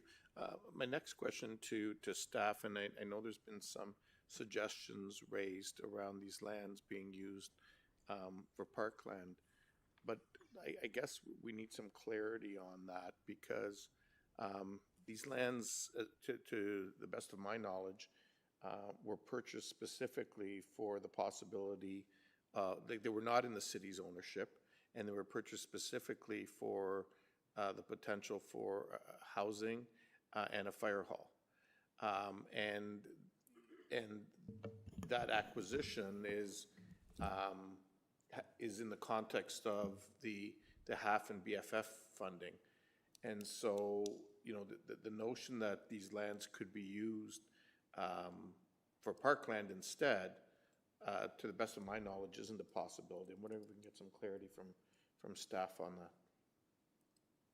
As staff is queuing in, just for the delegates or anyone viewing, HAF is Housing Accelerator Fund, and BFF is Build Faster Fund, which is from the province, and the Housing Accelerator Fund is what's available funding from the federal government. Mr. Reedman. Through the chair, and so the first parcel was purchased for the purpose of a fire station, and so as was mentioned earlier in the presentation, that was identified as the preferred site, and it was on the market, and the city was able to acquire it for that purpose. After we acquired that parcel, there was a funding program through the federal government, which is the Housing Accelerator Fund, and so we had earmarked a potential to create this as a project that would also include affordable housing on the site if we were able to secure enough land around the site to be able to do that. Subsequent to that, the Building Faster Fund was announced, and so that is a program where you get a certain amount of threshold based on your housing delivery mechanism, so how much above the provincial target. But there are requirements that funding be spent on housing enabling infrastructure, including the acquisition of land for housing purposes. And so that does restrict what we can use the land for. And so when we went through the design work, we looked at incorporating some plaza amenities to increase the parkland to some degree in the area while still meeting the overall need of delivering housing. So I guess the long and the short of it is, I mean, we would either need to sell this land or purchase it, I guess, but not be able to use our BFF funding in that regards. Is that correct? Mr. Weedman. Through the mayor, that is correct. And I do want to clarify that Parks is providing some funding towards that plaza space as well, so that we're on side with all of our federal programs. And speaking of the plaza, there was a comment made that the plaza would be concrete.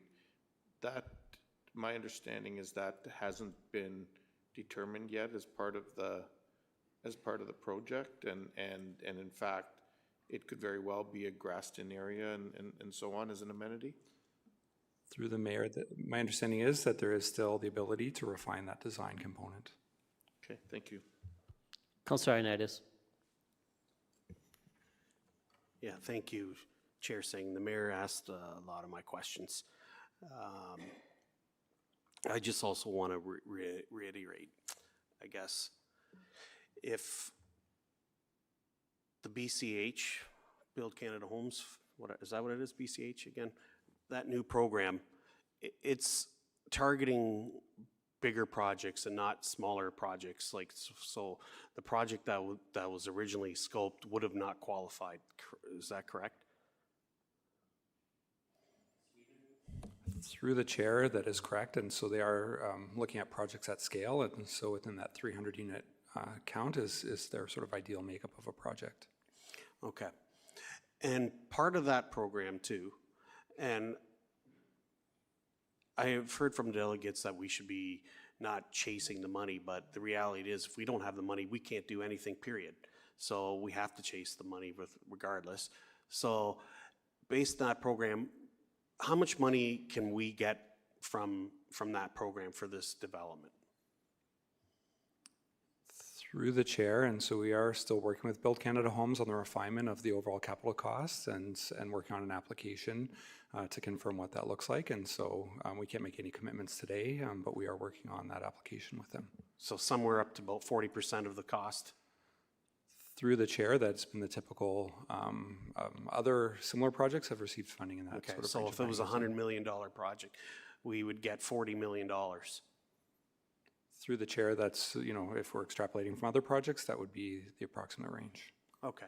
And I'm pretty sure that KHI couldn't purchase that property and couldn't service the individuals based on funding that's not being provided with this project. So if we don't get the funding, or KHI doesn't get the funding, or whoever doesn't get the funding, this project is dead. Through the chair, so most affordable Other than the housing- firehouse, sorry. Yeah, so through the chair, most affordable housing projects do require contributions from different levels of government, and so this one would require fundings from multiple levels of government, including existing funds that have been allocated from the province and some housing accelerator fund that have already been applied to this project. Okay. That's all, thanks.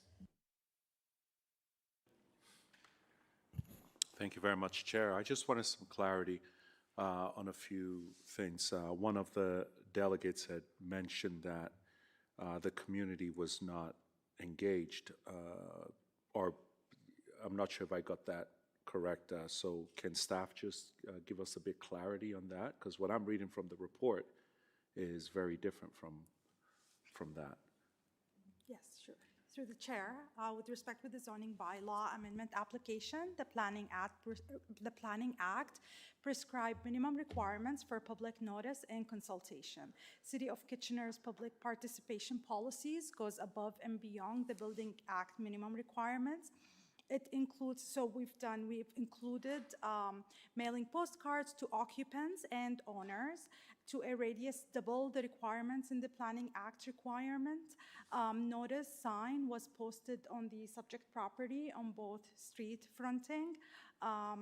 Farther to that, we had a neighborhood meeting. Well, we had a virtual neighborhood meeting, which we typically do. We also had a meeting with the neighborhood association, as well as an informal open house drop-in sessions at the Kitchener Market. For this application, due to the nature of the project, planning staff undertook the consultation activities that exceeded the public participation policies.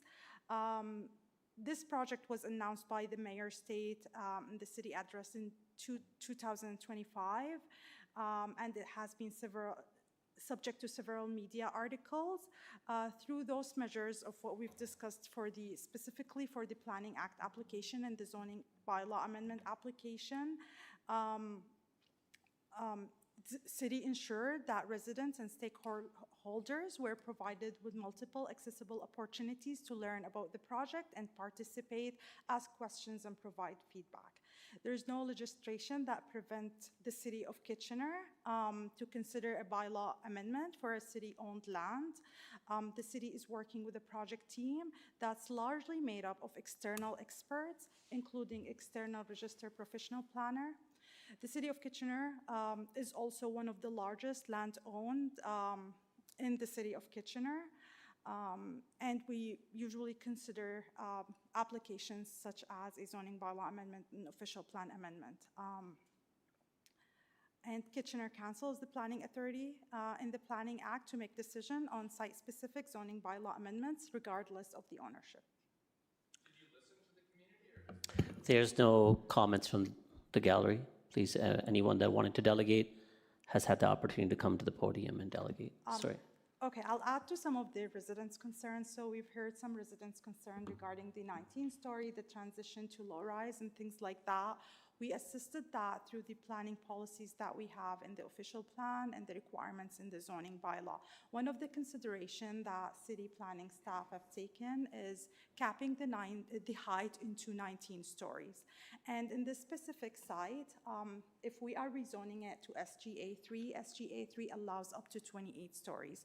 We understand that the height has been a concern, so we added a site-specific that will cap the height to 19-story. With the site contest that we have, we also have transitioning requirement in both SGA2 and SGA3 zoning bylaw. This will govern majority of the site because the site is close to low-rise areas and SGA1. Then the transitioning requirements are going to govern that. The site will not allow the 19-story except at that intersection location. The rest of the site will be governed by setbacks, transitions, and landscaping. Thank you. Thank you. I just had one more question. There was another, I guess this will probably be answered by Kitchener Housing, the lady. She's still Can you there? come up? Thank you. Okay. I think there was a concern around, okay, we've not done this before. Any thoughts on that, or what can we do to ensure that the concerns of citizens are addressed with that issue? I think, and I thank the members in the gallery for their passion and very legitimate concerns. We operate no high-rise buildings. Currently, we have sites where we have over 100 units, but because they are 3-4 bedrooms, we tend to have more overall tenants than this one will have. I think that there has been a lot that's been done in terms of planning. We currently have no building where we have dedicated staff to that building. So that's one of the things that we've built into our plan, our operating costs for this, to have dedicated staff on this building. But you know, it's a statement of fact. Thank you. Just to be clear, Ms. Alani is not the Kitchener Housing lady. Sorry, the Kitchener Housing lady, she's the one and only Kitchener Housing lady as the CEO of Kitchener Housing. So thank you for coming forward. You've been very enlightening. Yeah, but I hope that's clear. We do have sites with more residents than this one will have currently. Perfect, thank you. Just not in this construct. Okay. If you have any other questions, you can just key back in. Councillor Johnston. Thank you, Chair Singh, and maybe on a note of personal privilege, or with your grace, Councillor Singh. Chair Singh. I'm wondering, we have a number of residents who've come out tonight who would like to hear about strategy or information around parks, and I think that as the Planning and Strategic Initiatives Committee, I consider parks a strategic initiative, and I'm wondering if we can just give a bit of an update. We always ask our residents to care about their communities and to be engaged, and that's what they are tonight. So you know I'm always very inclusive in making sure that as much information gets relayed to the public so they understand the larger context. But just to be fair, we have some staff here, but we don't have the park staff that can give the full context of it. But what we can do is perhaps a staff member at the end of the meeting can refer back to online where specific information is available, where the community can search and see exactly the overarching strategy towards parks and looking at the larger, broadening of park space within the downtown core, which a strategy will elaborate better than what perhaps can give in a very, short answer. Thank you so much. Awesome, thank you. Councillor Stretch. Thank you. My question is for fire. We've talked about housing, but I wanted to focus a little bit on fire and the fire station. And so there's the chief, thank you. So I'm wondering what kind of community interactions are you imagining could be possible with fire beside housing? And is that something fire is generally thinking is a good thing? What kind of boundaries or expectations can be expected? Yep, through the chair, and thank you for that question. As you know, currently we have 7 fire stations in the city, and 6 of them which are in a suburban setting.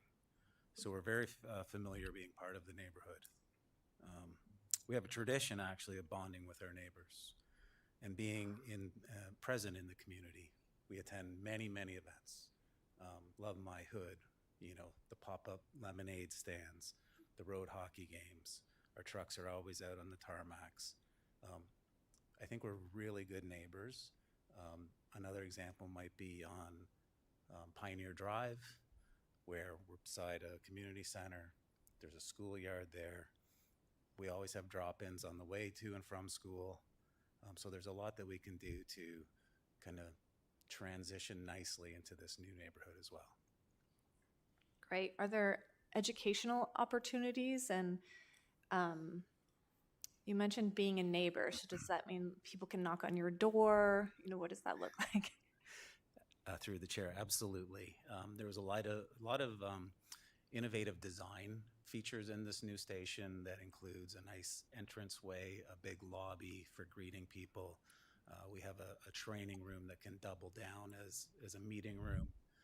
The amenity space that they talked about in the residential component has an area where we can go and deliver public education messages. We can have Cub Scouts groups, guides, schools, tours. When our doors are up and our trucks are out, staff are always very, very willing to interact. Okay. And what does it look like too when fire is engaged in a call? Well, through the chair. So the doors would be down, the lights would probably dim, and so people would have to come back. Okay. Thanks. And I understand at different fire stations, fire is involved with, has been involved in different things over the years, whether that's, gardening or kind of around the site, not necessarily, within the walls of the station. What does that look like in our fire stations, and what could that look like here? So through the chair, like I said, our other stations are suburban. The downtown station would be considered urban.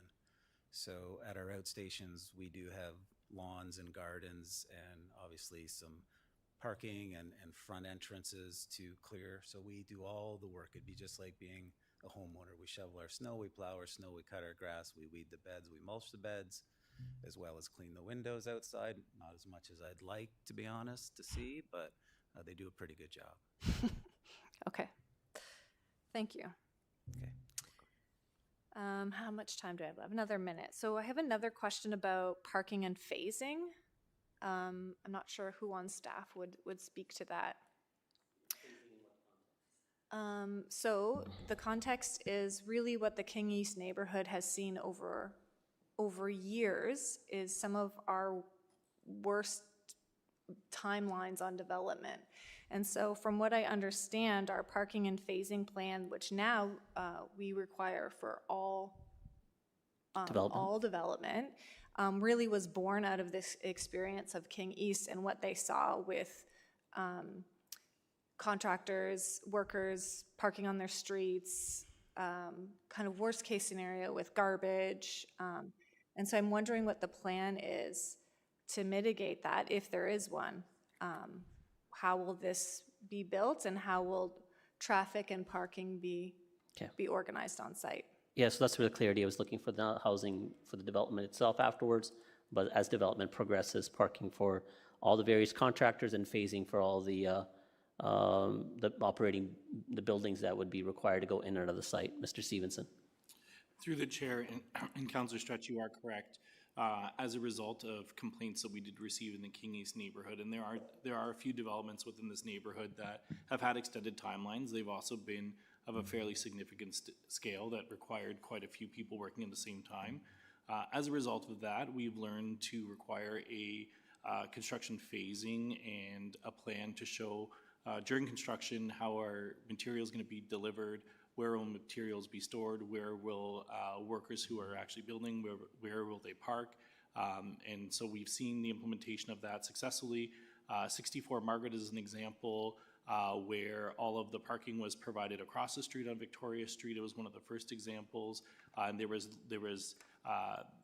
no parking infringement into the surrounding neighborhood, notwithstanding the building being right within the Civic Center neighborhood. So that is something that we do require now, and we will require. We typically get it at the end of the site plan approval process because it is determined once the construction phasing is known, so that's our standard. We would require it here. Okay, thank you. Thank you very much. Again, the question regarding the fire department, I like the opportunity because the chief is in the gallery.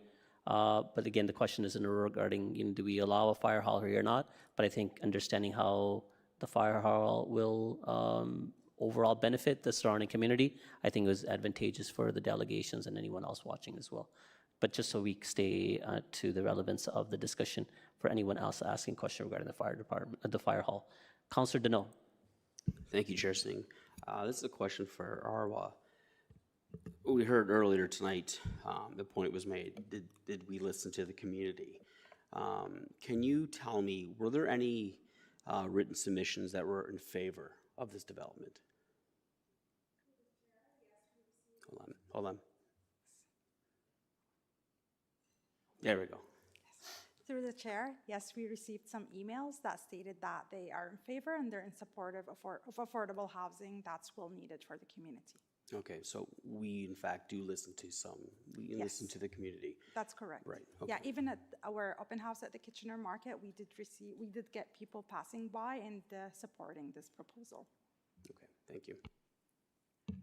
Councillor Michaud, you were signaling that you may have some questions regarding to the fire chief.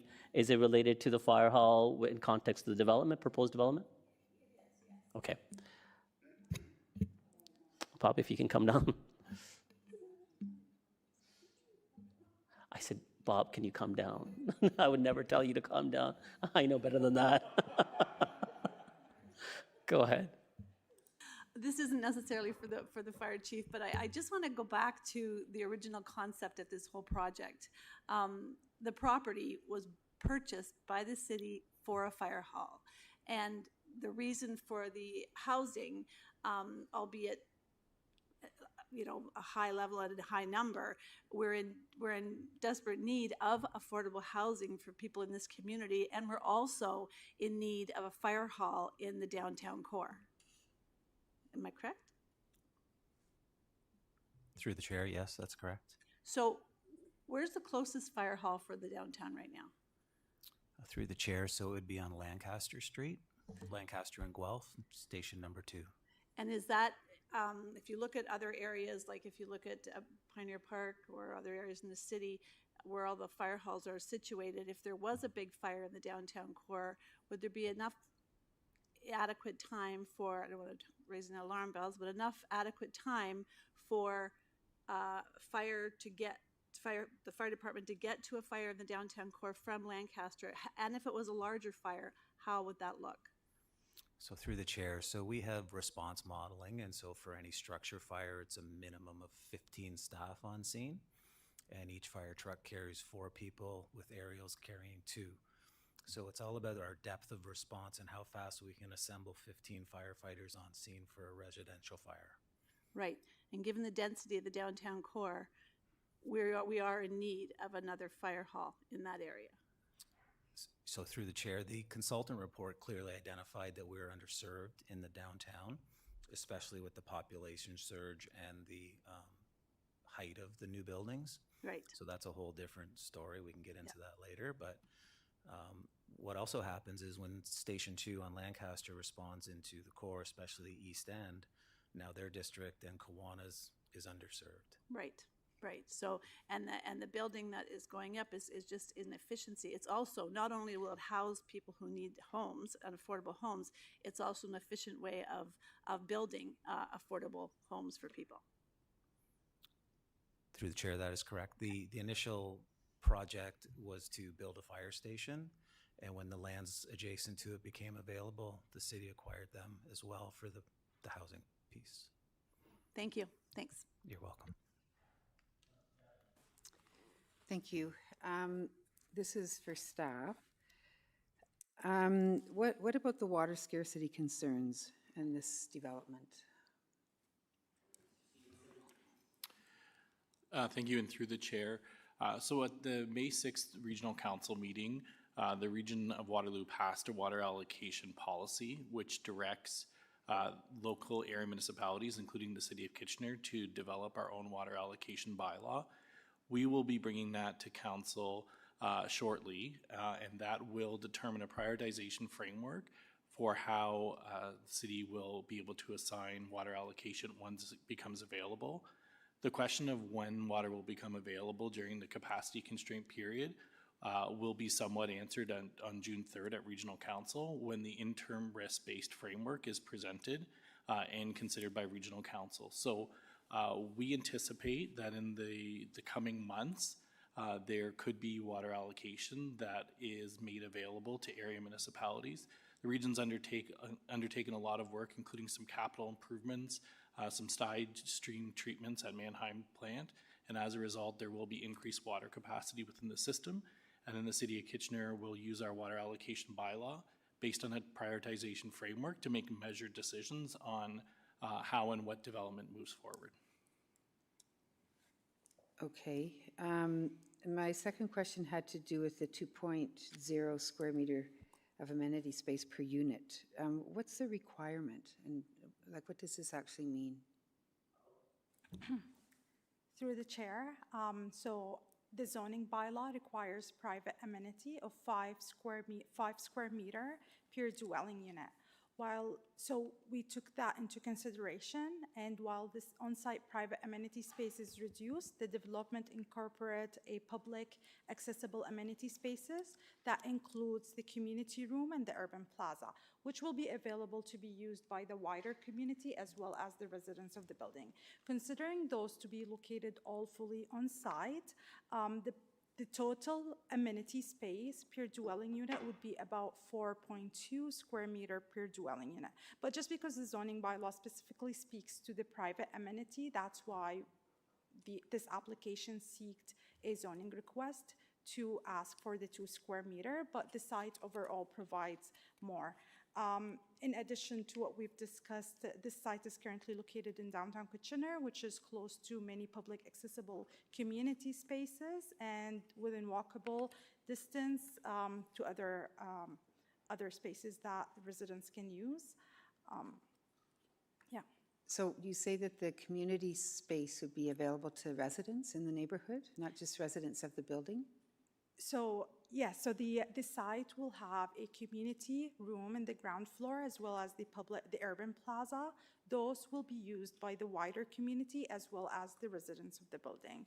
The building will also provide a rear park for the site itself for the residents, as well as a rooftop amenity and an amenity space room in I believe the 8th floor of the building. And who would administer the community room on the main floor?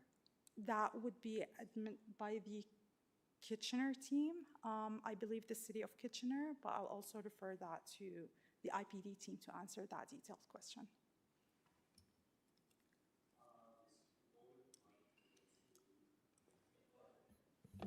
Yeah, so through the chair, the operating model for the community room is still to be worked out. It is a space that KHI will also be using to provide on-site supports, and so likely because that space falls within that envelope, we would work with KHI in terms of the bookable model associated with that space. Okay, thank you. My last question has to do with something that one of the delegates brought up, and that is there any other land in the neighborhood that could be used for parkland? Ms. McGoldrick, well, I think, would you be able to answer on that? Can you give a larger context? Committee, I know others are perhaps wanting to key in for a point of order regarding the framework of the question, that it's not specific to the matter at hand. But again, for park space that would be required for the new community that would be as part of this development, we can give some latitude and allow staff to be able to, on a high context, give some sort of, where the planning towards park space is allocated around that area. Ms. McGoldrick, do you have some of that information? Would you be able to answer? Oh, Garrett? Okay. Garrett, I think you would be able to. Thank you, Chair. So I just want to confirm what we're hearing from the delegations this evening is not surprising information. It's something that has been determined through the Places and Spaces work and continues to be a very important part of our parkland acquisition strategy work. So that was a key priority of council, and the parkland acquisition strategy will be delivered later this year to this term of council that will outline that. I can tell you at this point, we know that King East and King West are two of the priority communities for acquisition, and I want council to be rest assured that we understand the need for parkland in King East and King West, and we have a separate process as part of the parkland acquisition that we'll be bringing back to continue that discussion outside of this application. Okay, thank you. Councilor Ioannidis. Yeah, thank you, Chair Singh. I just want to follow up with one of the concerns I heard, or a few concerns I heard from the delegations with regards to community involvement. Can you tell me how many households this information was circulated to? Arwa? Yes, through the chair. So beyond the Planning Act requirement, the City of Kitchener circulated to a radius of 240 meter surrounding this area. We circulated to about 841 postcards, both at the announcement of the zoning bylaw amendment, informing residents that this is coming and informing them about this meeting. Okay, can you let this committee know how many meetings were held about this project? So we had a neighborhood association meeting with the neighborhood association representative. We also had an informal open house at the Kitchener Market and a virtual neighborhood meeting. Okay. I guess my last question is, and maybe the mayor can answer this one. I could have swore you announced this project at one of the State of the City addresses like 2 years ago. Go ahead, Barry. I think staff referenced it. The fire hall site was announced in the 2025, so last year, State of the City. Okay, but you did. If I was at that state, you did address the public in that there will be affordable housing component to this. I honestly can't remember if that I was remember. part of that or not. Somebody else can remind me. Okay, thank you. Okay. Ms. McGoldrick, do you have more on that? Perhaps further and this would be under communication or inform rather than engage, but when we brought on the project team, we established a project website to provide information related to the status of the project and have been updating it since. With that, there was also flyer information that went around to the surrounding community using the planning radius with an invitation to subscribe to the project website, so from an information perspective. Okay, Councillor Stretch. Thank you. I think that is an important distinction, the inform versus engage. And this site really is, there's a lot of informing. There's been a lot of limited space for engagement with the community. So we have that shared space on the main floor, and then the small parquet or foyer. I forget what word we're using to describe the amenity space out front, which is not large enough for a playground, from what I understand, but is space. And I just want to talk about that space a little bit in looking at the wind study for that space and how easy it will be to spend time there, especially in the winter and the colder months. The wind study does identify of a high winds area right out front on King Street. So I'm wondering if staff, perhaps from the project team, I'm not exactly sure who, but can speak to that and how usable that space will be. So Arwa can probably touch on it, but again, from the design team, they can, from an architectural standpoint, they can answer that question regarding the intensity of the wind. Go ahead, Arwa first. Yeah. Through the chair, I can provide a brief overview from planning perspective, and then I'll refer, as you mentioned, to the design team to talk about the more detailed aspect of it. From city review standpoint, a more detailed wind tunnel study, which goes beyond the initial computer modeling, will be completed through the site plan approval process.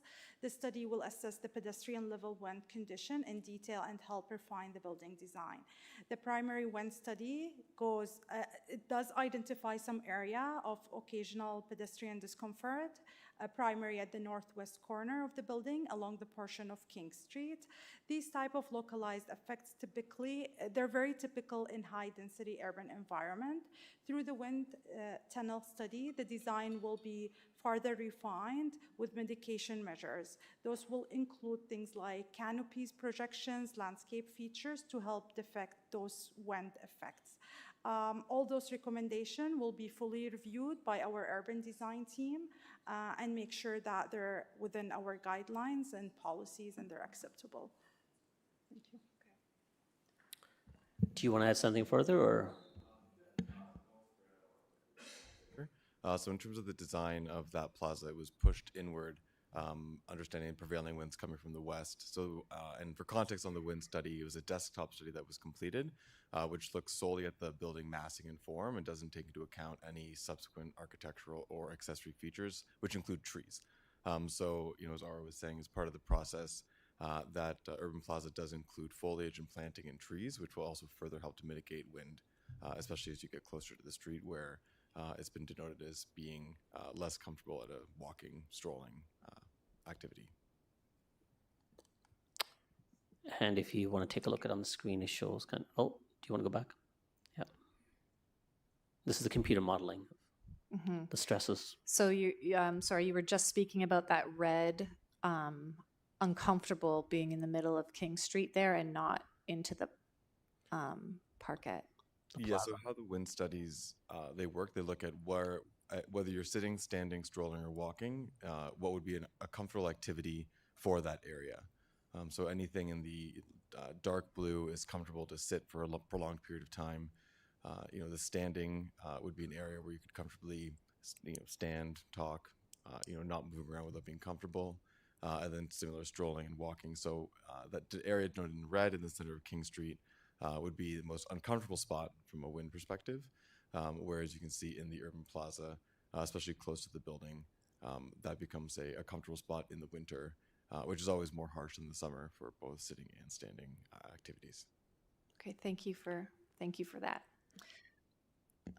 And the Urban Plaza is the dotted line, right? That was the dotted line? That was the Urban Plaza?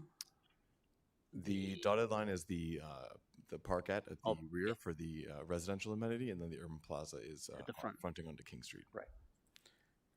Do you want to keep back in? Yeah, I have a few more questions. There's no one else, so keep back in. Okay, great. Oh, I mean, keep talking. Okay, great. Thank you for that. Talking about planting the what's being proposed and what does that involve? Taking away trees and adding trees. Can staff speak to that? So the landscape plan that was proposed is adding, currently there's no trees on the site. So the landscape design is following the guidelines of the City of Kitchener for public tree planting, ensuring that the required canopies and frequency of trees matches the policy and guidelines. looking at soil conditions and what what we're able to plant there, incorporating planters, looking at soil cells are all things that the team is looking at doing, as well as native planting and all that kind of low maintenance elements.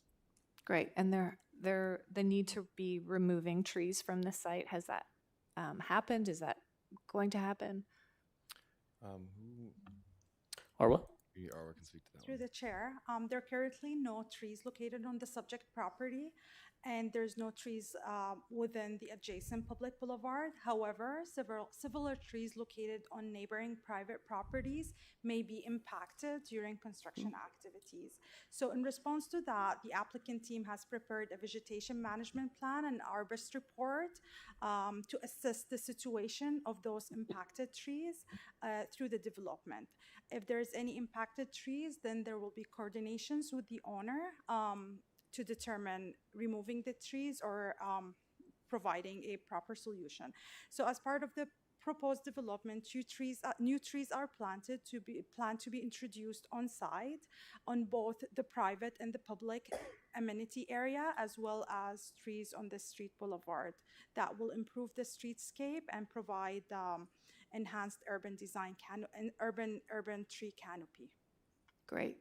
So just to make sure I heard that correctly, all care is being taken to preserve anything, even neighboring trees, and that more trees are planned to be added. One specifically that will take into consideration soil depth and what will work in those spaces. So based on the tree management that we received in the arborist report, there might be trees that might create hazard or be impacted in a negative way due to construction.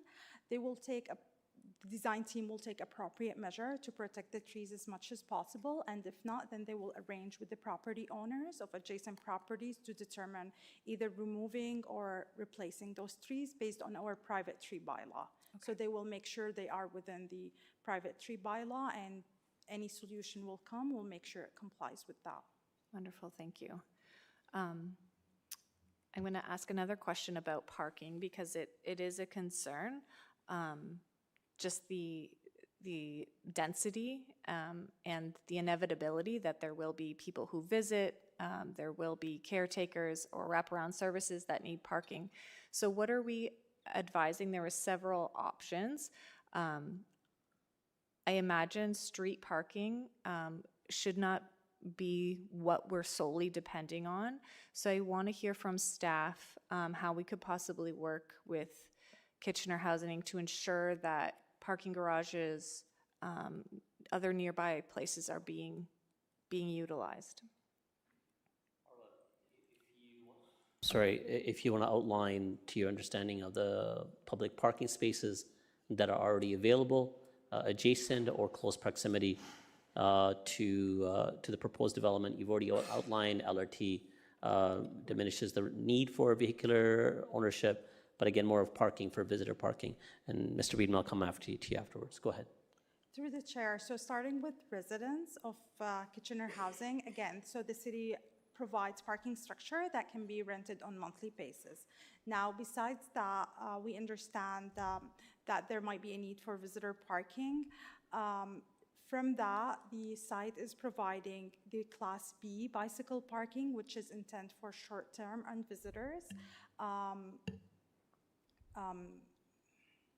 So the Class B will provide one of the solutions. The active transportation will provide another solution, as well as the walkability of the site. So visitors can arrange to park in any parking facilities in downtown, and it's a very walkable neighborhood and this is one of the ways that we're encouraging. Mr. Weedman? Through the chair, and so the Market Parking Garage is located nearby and has approximately 200 parking spaces in total, with a weekly peak occupancy of about 21%. Saturdays are a busy time at the market, and there are a variety of different pricing options for individual people if they're looking for that. There's an overnight parking rate at some of our facilities, as well as a full-time parking rate, as well as daily rates. And so there are different options for visitors or residents if they're looking for more long-term parking. Of course, our winter bylaw does not permit year-round on-street parking for residents, and so people would have to look for a solution that's more appropriate for their needs. Okay, thank you. Okay, those are all the questions of staff. Can I get a mover on the item? Moved by Councillor Johnston. Any comments? Councillor Stretch. Thank you. I have heard quite clearly from this neighborhood and surrounding area that, you know, they're not against development, and what they see before them has changed. What we originally came to the community with, informing them about, was something around 8 to 10 stories. That is quite the jump. That, you know, this isn't something that we were passive in. This is something that we pushed out to the community, and then we raised it to 19. I'm glad that there is a cap at 19 stories in this proposal, but what I've heard quite clearly is that this is too much, and it sounds like there are good plans, but the amount of housing and the amount of pressure put in this small place feels overwhelming to the community. And, you know, it does put us in an awkward situation, because we are, in this case, we are working with our funders as the developer. And so what we're hearing quite clearly from the community is that, yes, we need, and we're for housing. They have lived through it, but it's at a tipping point, and they're asking for more infrastructure and more resources to come in. And perhaps if that had happened first, there would be more of an appetite to see this kind of development. So without these clear answers around park acquisition, or what that looks like, or where that could be, the pressures on the site are so high. Now, the tricky spot really is because the proposal and the affordable housing units in it is really good. And they also see a need for this in the community, but their question really is, why here again? And I hear them quite clearly. I think we would have really knocked it out of the park, and it really would have been what the community is looking for and needed with the original proposal. And the pressures for the funding for it to go up have just been, you know, done in good faith with Kitchener Housing, but also the pressures are just too high. So I want to thank the community for coming out. You delegated really well, really strongly, and I hear you in what you need, and you know, and partly what you want for your lives in the community. And so although we're not able to talk about the park specifically, I hear you loud and clear about that. And you know, I really want to figure out how to support the community in their asks for this. And I hope you're all hearing this longing as well. Thank you, Chair Singh. And, you know, thank you to the delegates, and thank you to the staff. And thank you to Councillor Stretch, who has been on this for quite a while now. And it's not an equitable position for her. And I just want to read one of the comments, or one of the emails that came in opposition of this. They ended with the word, or a line of, "Government are supposed to serve the people." So in my mind, who are the people? Are they the homeowners? Are they renters? Are they newcomers? Government is supposed to serve everybody, and that includes all of those individuals. My job as a councillor is not just to serve my ward, but to consider the needs of across the city. That's why I was elected. That's why we were all elected. But I won't speak for everybody else. I'll speak for myself. And we know that we need housing.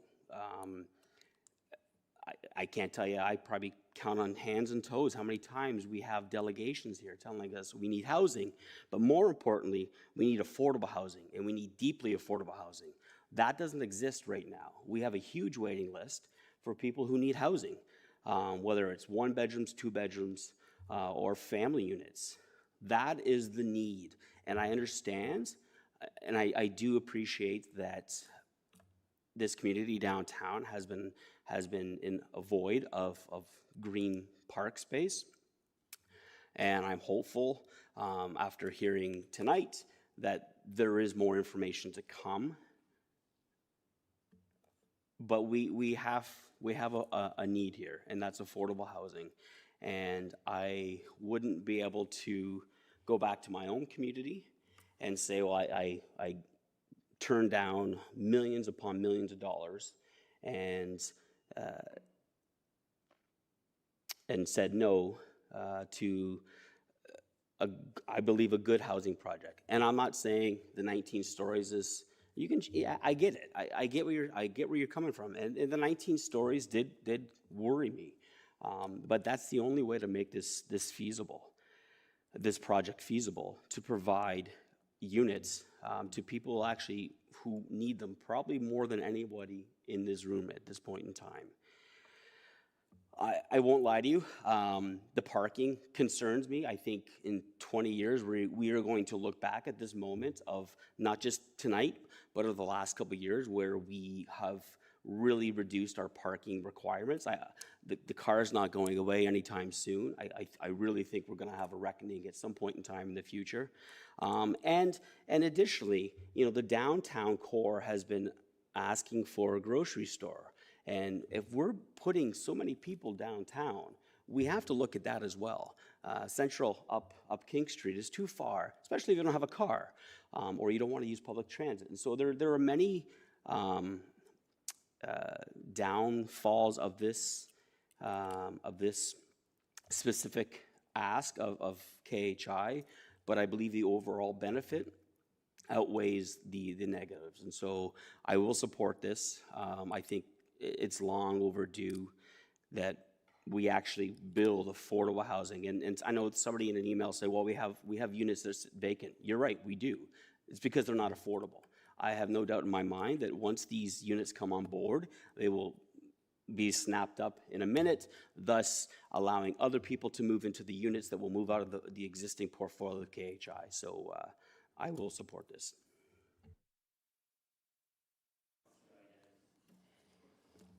Yeah, thank you, Chair Singh.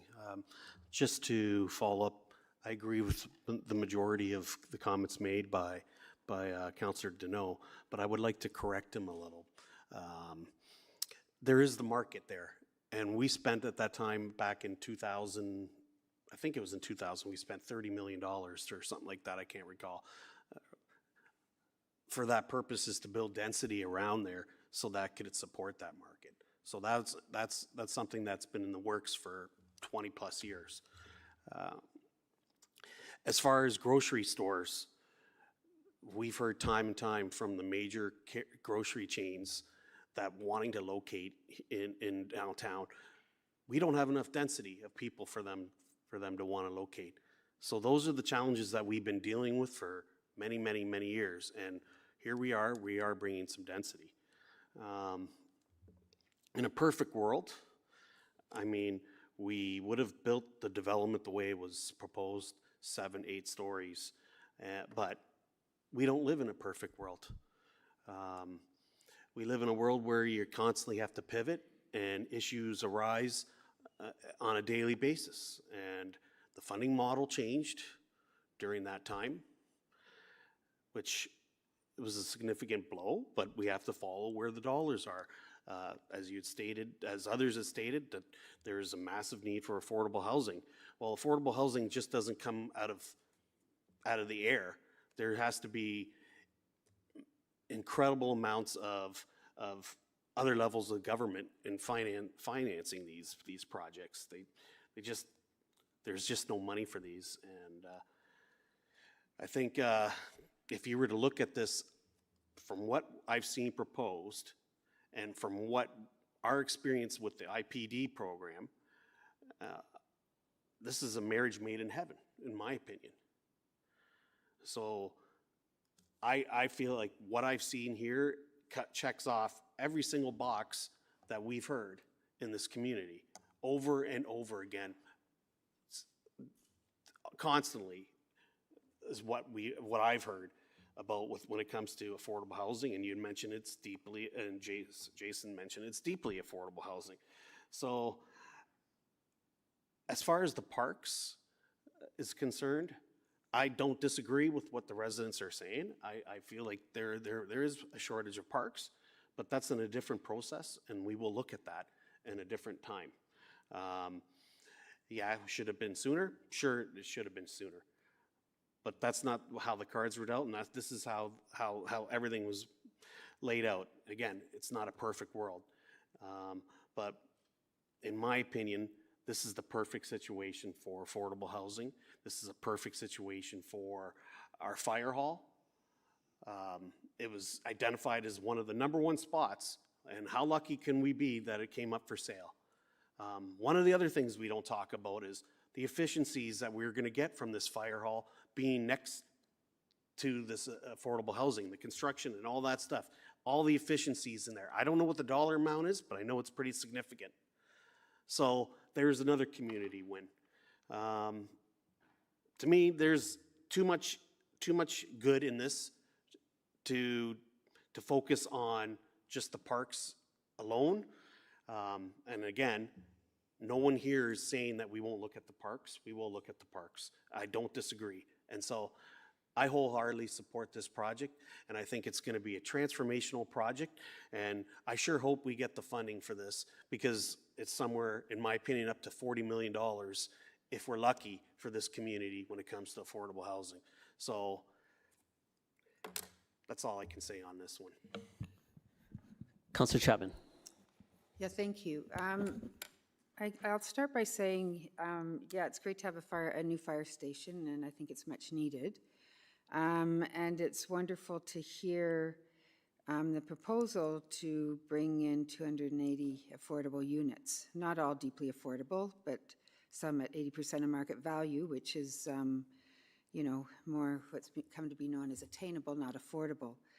But I do have concerns about the parking. I don't think it's reasonable to think that people living in affordable housing would be able to afford a monthly parking permit in the garage at Market Square, because I don't think subsidies from the government provide parking subsidies, and I may be wrong on that, but I don't think they do. I mean, I think they help with rent and maybe some other services, but I don't think subsidies help with parking of that magnitude. So I think this is a real big problem, also with the service providers that will be going into the building, often with equipment and things that they'll need to provide the services that they provide, and having zero parking.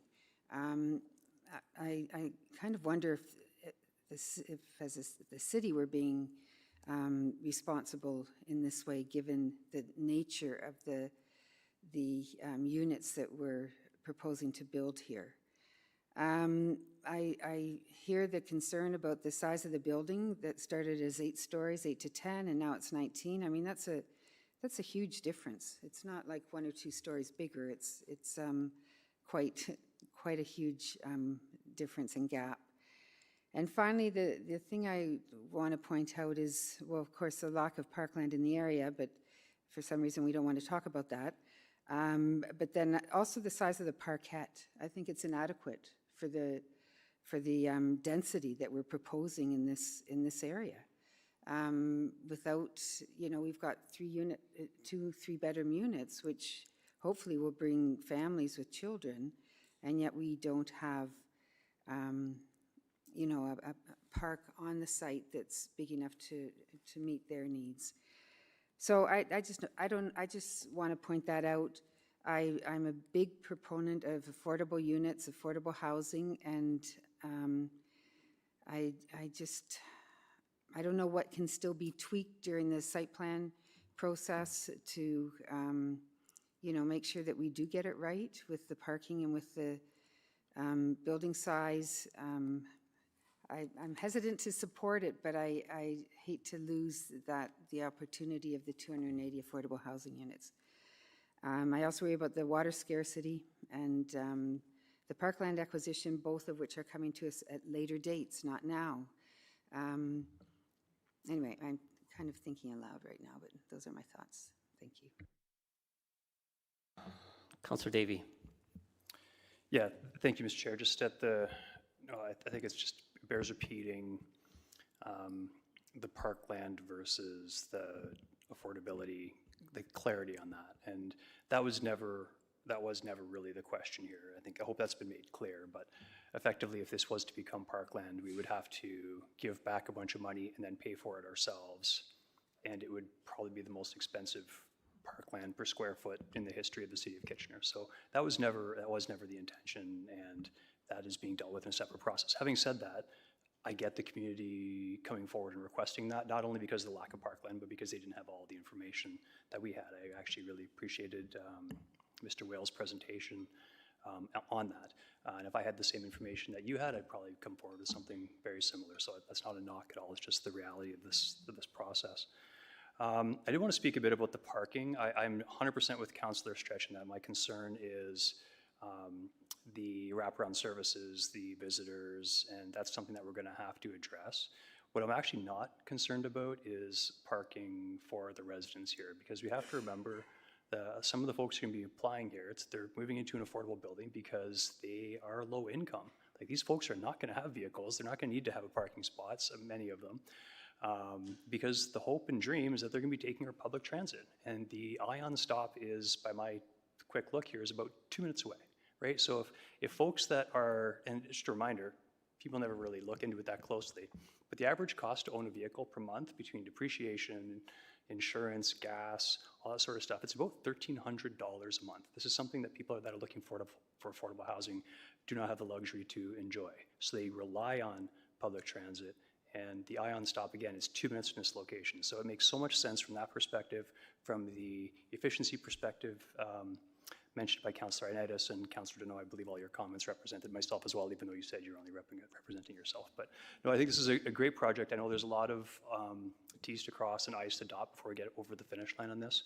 But I do want to commend our staff for the very quick work they've had to do as a result of the federal government and the granting programs, because I know it's been a challenge. But this is the need for affordable housing really is dire, and I think this is the best use of the land, and we'll deal with the park situation in the near future. Mayor Vivanovic. Thank you very much, and I too want to begin by thanking everybody who's been part of the process thus far. Staff who have done the work that they have done, the consultants, and Kitchener Housing and the partnership that they're playing, and most of all the residents for being engaged in the process and for providing the input that they have throughout the process, including this evening. This is it's a complex issue because we as council are having to balance a variety of pieces of information, a variety of inputs, and ultimately come out with a solution that is going to solve a variety of needs in the community. One being obviously the provision of emergency services and the additional fire hall that's required. One being the need for additional housing at different points, but particularly on the affordable end of the housing continuity spectrum, and clearly what we've heard tonight, the need for more green space in the neighborhood. I do think that through the site plan work and so on, there is some things that can be done still to address some of these concerns in terms of what will be possible on site. But I can't, and I don't think any of us can lose sight of the fact of the reason why these lands were purchased and the obligations attached to them based on the dollars that were made available for these lands to be purchased. I do think there is a body of work that we clearly are going to need to prioritize as a council going forward, and that is meeting the needs of this neighborhood in terms of parkland, and really look very carefully in terms of what might be available in terms of parkettes and so on. I mean, we do know that, you know, a little farther away, there are some larger spaces that are available, such as, you know, out behind Cameron Heights and so on. But we also know that, you know, with the density that's being proposed, there's a need for some smaller spaces, in particular being available in closer proximity to the housing that we're talking about. And so certainly from my perspective, that, you know, the commitment to look at that and to see that priority come forward is something that we need to prioritize. The last part that I do think we need to look at carefully is how can the parking arrangement, in particular with the market garage, work in relation to this property, because there is, you know, I think some needs that are going to need to be met, at least in the short term, and so that needs to be part of the site plan discussion going forward. So in light of all that and balancing everything, I will be supporting it, but I will be looking for those additional items, including the parkland piece, to be addressed in the short to medium future. Thank you. Thank you, Chair Singh. All the comments have been made. I just want to touch on more of the personal aspect of things and really thank you, Councillor Stretch. Being in this position, it's not easy because sometimes you have to make a really difficult and unpopular decision.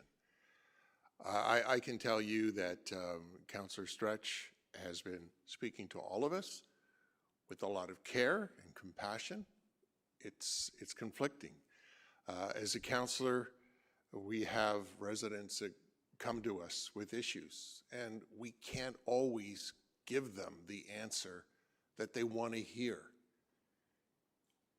And that's tough. We can give them an informed answer, but it's not going to leave them happy because it's not the answer that they wanted to hear. I look at this as, and it's difficult because sometimes something will happen in our individual wards that meets a lot of resistance, but for the benefit of the city overall, it makes a lot of sense.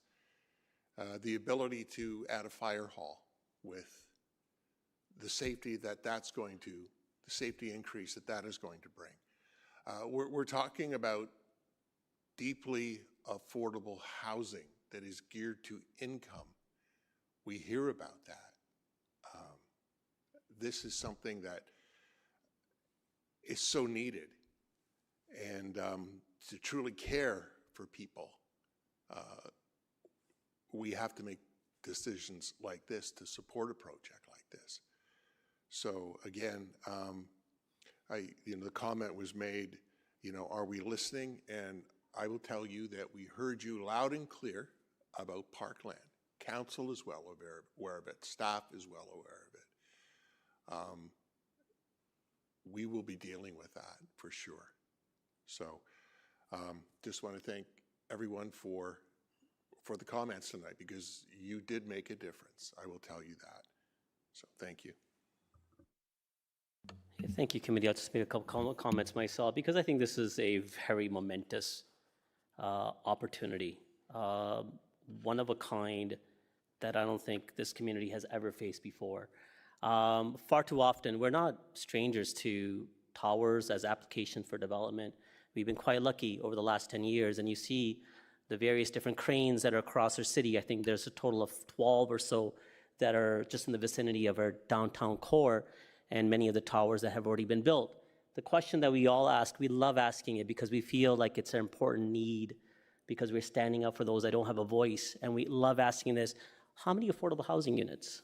The developer will wring their hand and say 2, 5, 6, 10. And in many cases, we push them for more. Why can't there be more? Well, because the performer doesn't allow it. We can't do it. This is the most we can. And then we succumb and knowing that there's very little that we can do because we can't bonus. The Planning Act doesn't allow us to bonus density according to affordable housing or community benefit, and we succumb to whatever they're willing to offer us, the 2 to 5 or 10, and we say thank you very much. Here, the development is going to have 280 units. We're going to have 280 affordable units. And many of those affordable units are, yes, below market of 80%. That's still affordable to somebody who can't afford market rent. And many of those units are going to be deeply afforded because additional incentivization through the Region of Waterloo or other sources of funding that may help to bring that cost down more. This is that phenomenal opportunity for the community. And again, you know, for me, it was important to hear why we're going from 8 to 19. Because again, I don't want the community to feel that the city, because the city is in ownership of the land and working with Kitchener Housing, which is an arm's length corporation, but still affiliated with the city in some form. And we are serving ourselves better than we would have if someone else was asking.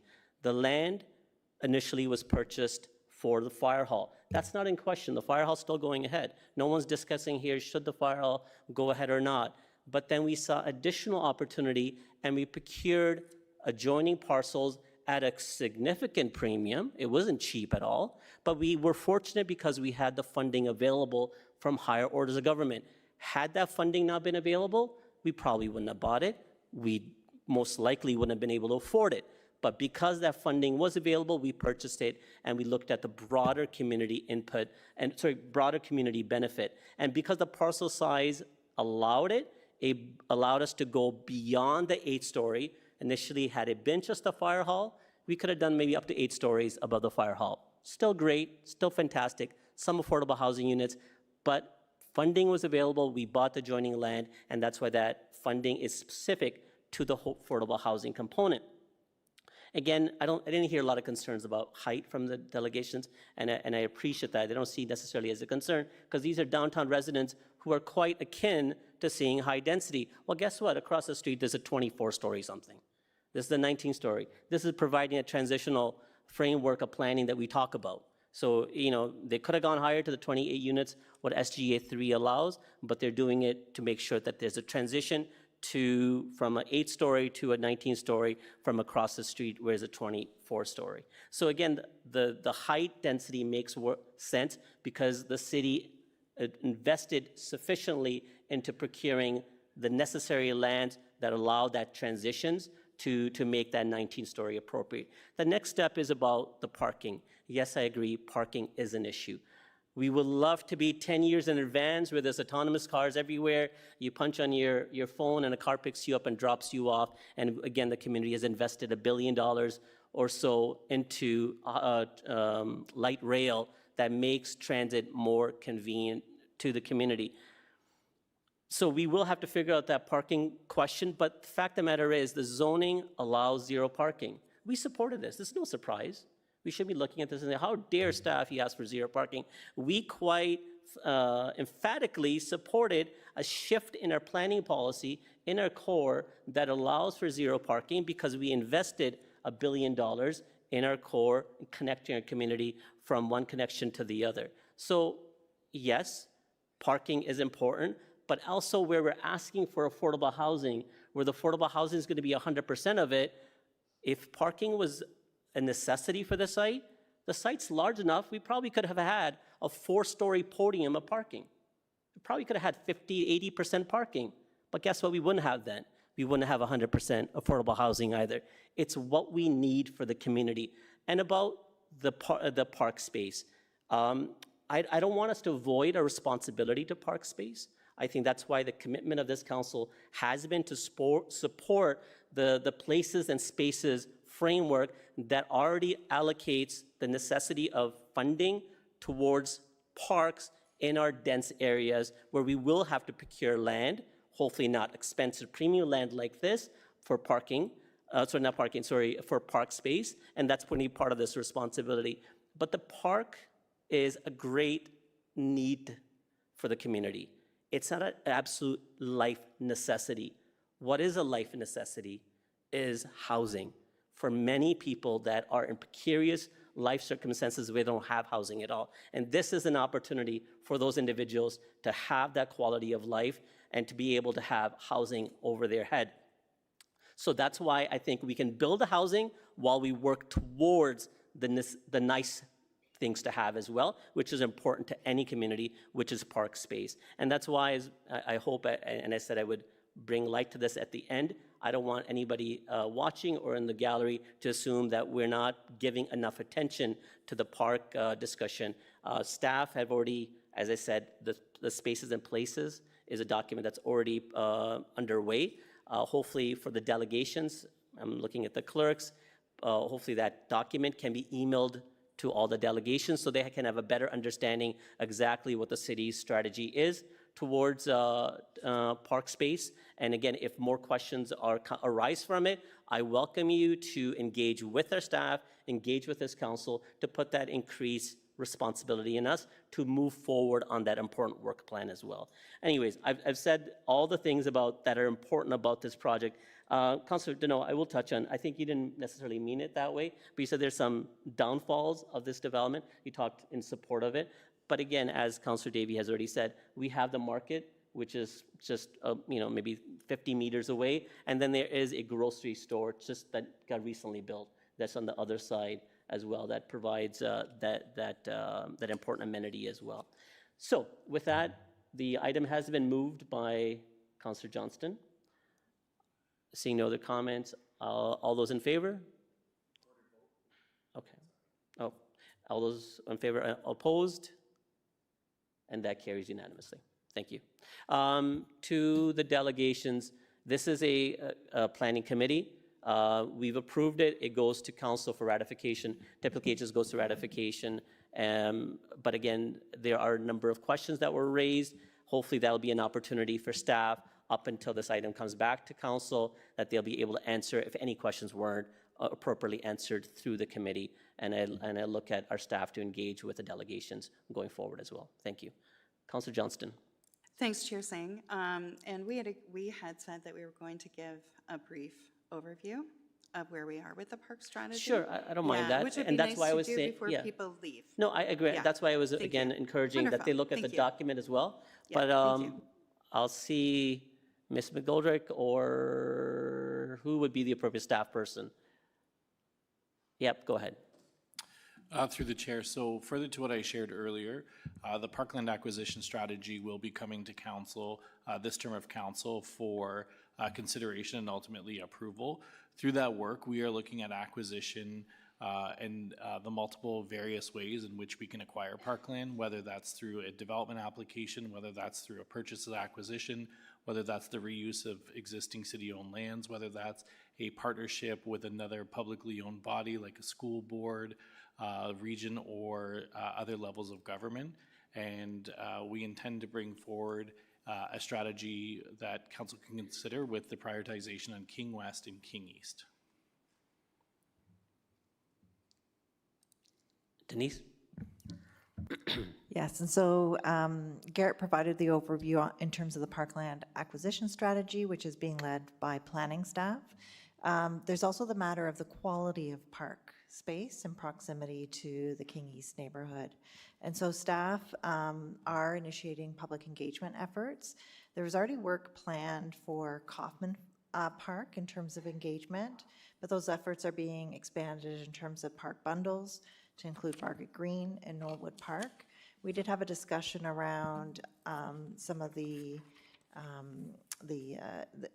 greens, as they're called. They're quite small in use, but looking to see how they could potentially be activated as well. And these discussions are ongoing with the King East Neighborhood Association in terms of potential partnership through Love My Hood as the concept and design plans move forward. So also wanted to share that context in terms of the quality of park space within the area. Thank you. And once more, again, to our clerks, if you can, to all the delegates, email them the spaces and places framework of our strategy as well. So thank you very much. So this has been approved by, this item has been approved by the committee, and it will go to council for ratification.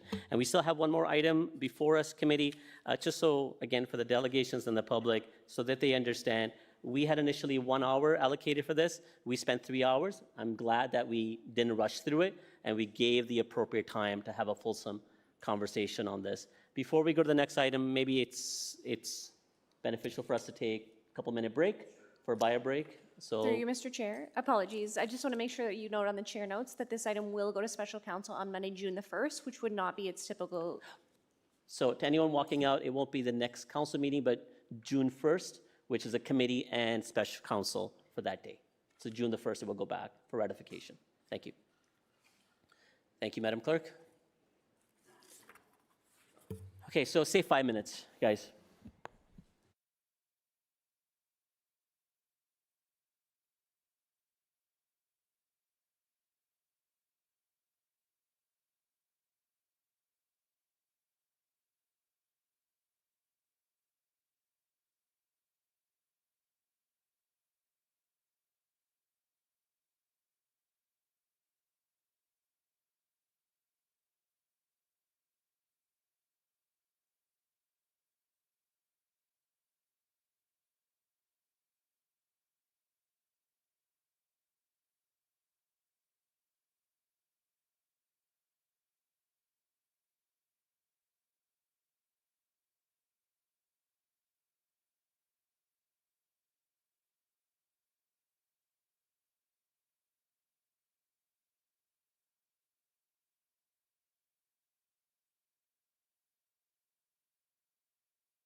Okay, let's get the meeting started, reconvened. We are on to item 6.2, which is the Dundee Secondary Plan, Official Plan Amendment, and Class Environmental Assessment, Statutory Public Meeting. Rosa, I think you're presenting first, right? Okay. And you have a team with you, but go ahead when you're ready. Good evening, Chair and members of committee. My name is Rosa Bustamante, and I'm joined by my colleagues from the city's planning team, Natalie, Carrie, and Garang, to present the Dundee Secondary Plan, a roadmap for a future community of approximately 28,700 new people to play, live, and work in connected, integrated, sustainable, central, and community-focused neighborhoods. This project represents one of the last opportunities the city will have to comprehensively plan a new community of this scale within the city's boundaries. Once this community is fully built out in Southwest Kitchener, its population will be equivalent to the populations of Orangeville or Stratford. We are also joined by our consultants, Jillian Schmitter and Tom Mahood from Jacobs, joining us this evening to answer any technical questions in support of this project. And now I'm happy to turn it over to Carrie. Thank you, Rosa. Got it. Okay, thank you, Rosa. Why is it not moving? Is it that way? Okay, thank you. Before speaking about the plan itself, we would like to take a moment to highlight what makes this plan different. First, we'd like to acknowledge the significant amount of collaboration and dialogue that helped shape the recommended secondary plan. The process has involved meaningful engagement over several years with residents, agencies, First Nations, and importantly, the participating landowners. We want to recognize the majority landowners in the Dundee area for their constructive and a collaborative approach they've brought to the process. Through monthly meetings over a 2-year period, landowners contributed technical information, provided detailed feedback, and helped shape the evaluation of the recommended land use framework. We also want to acknowledge the ongoing engagement with First Nations throughout this work, particularly in the areas of natural heritage, cultural heritage, and archaeological. This plan is stronger because of this collaborative approach. Staff also recognized that there were differing perspectives throughout the process. Meaningful dialogue occurred at key milestones and directly informed policies contained within the recommended official plan amendment. During the course of the project, 90 community members attended 3 public meetings, and we had approximately 1,600 unique visits on the project webpage. The community reach through this project was significant, considering this being a greenfield secondary plan. The plan reflects the many voices that participated throughout the process. And while not every participant may agree with every element of the final recommendation, staff believe the process has been transparent, collaborative, and responsive. What is before committee tonight reflects a balance of differing interests. The second aspect that sets this plan apart, and one of the most important aspects of this project, is that the Dundee Secondary Plan was prepared through an integrated environmental assessment process under both the Planning Act and the Environmental Assessment Act.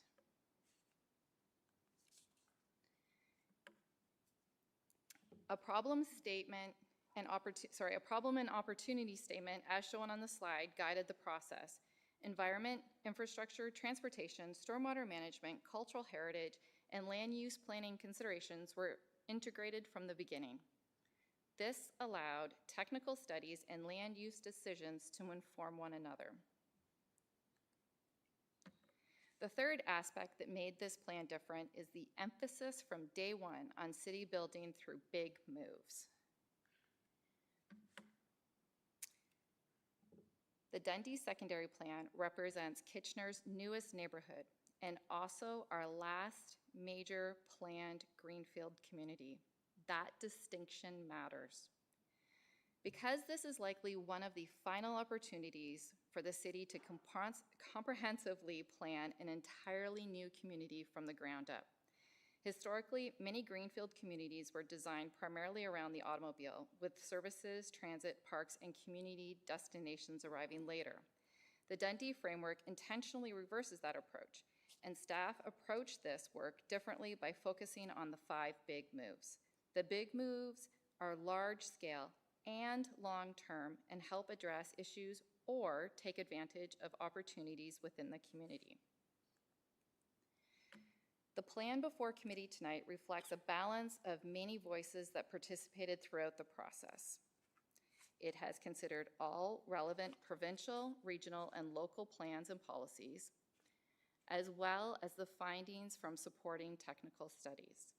The Dundee Secondary Plan is an amendment to the 2014 official plan and is based on the policy framework of the draft Kitchener 2051 official plan, providing a comprehensive policy framework guiding the development of Kitchener's newest community. I'll hand it over to Grang for the remaining slides that show a series of maps and summarize the planning framework being recommended through the secondary plan.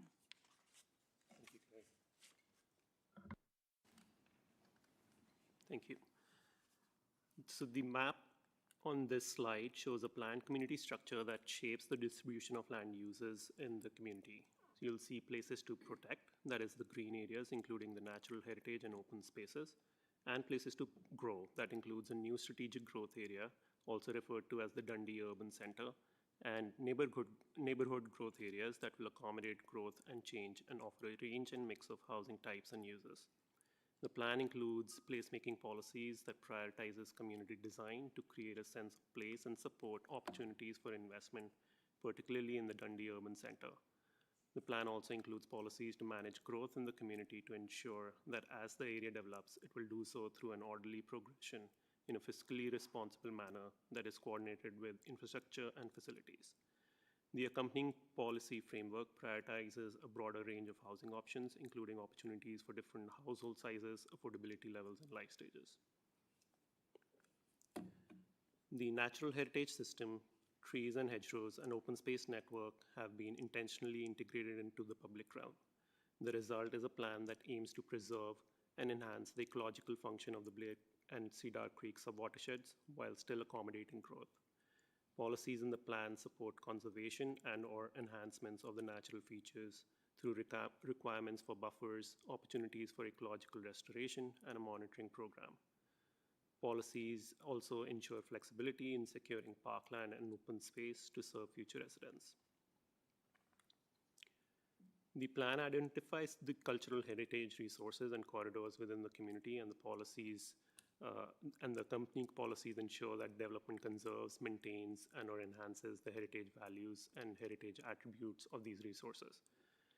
The policies also protect the significant archaeological resources within and adjacent to the Dundee Secondary Plan area. The planned mobility network shown on this slide prioritizes a grid network of streets and trails that supports early transit, active transportation, and pedestrian-focused main streets. It enables integration within the larger city and region-wide cycling, trails, and transit network. The policies require infrastructure and development to be aligned with the city's guiding documents, and they also enable broader transportation impacts to be assessed at the future development stage and address any site-specific mitigation. The distribution of land uses is intended to support the mobility network to prioritize active transportation and transit use, reduce trip lengths, and deprioritize reliance on private vehicles as the area develops. The recommended land use plan on this slide reflects the visioning framework and the planned community structure. The land use plan will be implemented through future development applications, including plans of subdivision and implementing bylaw that are supported with technical studies. Implementation policies in the plan further ensure orderly progression of development to be coordinated amongst landowners and aligned with the availability of infrastructure, including water, sanitary, and stormwater management. Ultimately, the Dundee Secondary Plan is more than a land use document. It is a long-term blueprint for how Kitchener intends to grow responsibly. And because this is Kitchener's final major greenfield community, it gives us an opportunity and a responsibility to build something better, more resilient, and more connected for future generations. It is staff's recommendation that the official plan amendment be approved and the Dundee Secondary Plan Class Environmental Assessment Report be filed with the Ministry of the Environment, Conservation, and Parks. Thank you. We would be happy to answer any questions from committee. We'll hold the questions to staff until after the delegations. So I have Councillor O'Dooney and Michaud. I'll come to you before anyone else. Next up for delegations is Mr. Chavot. Pierre, thanks for your patience. It's been a long night. You have 5 minutes. Thank you, Mr. Chair, members of the committee. My name is Pierre Chauvin with MHBC Planning. I'm here on behalf of Activa Holdings, Inc., as well as a numbered company 100682913 Ontario, Inc., which is owned by Activa as well. Together, they comprise a majority of the land holdings within the secondary plan area. And I just want to take a moment to really thank your staff, particularly Natalie, Grang, and Carrie, who, as they mentioned, has been a collaborative approach with the landowners. We've been working with them for the last several months, putting their feet to the fire, and I would hope they don't have third-degree burns, but I think we have come to a place where we have general agreement on, I would say, on the overall structure of the plan. There are a couple minor details that I just wanted to raise with you this evening, and I'm hopeful that we can continue to work with staff. I have mentioned them to staff already, so they're aware of what some of the issues are. And those relate to the amount of commercial space contemplated in the community, and sort of the distribution of that space. And if I really focus it down, I think as you look at the draft land use schedule, there's one commercial first node in the middle of the secondary plan area off of Strasbourg Road, which in my view is probably excessive and probably could be better distributed. Certainly we're not opposed to a complete community and providing for commercial space, but I believe it should be more distributed evenly.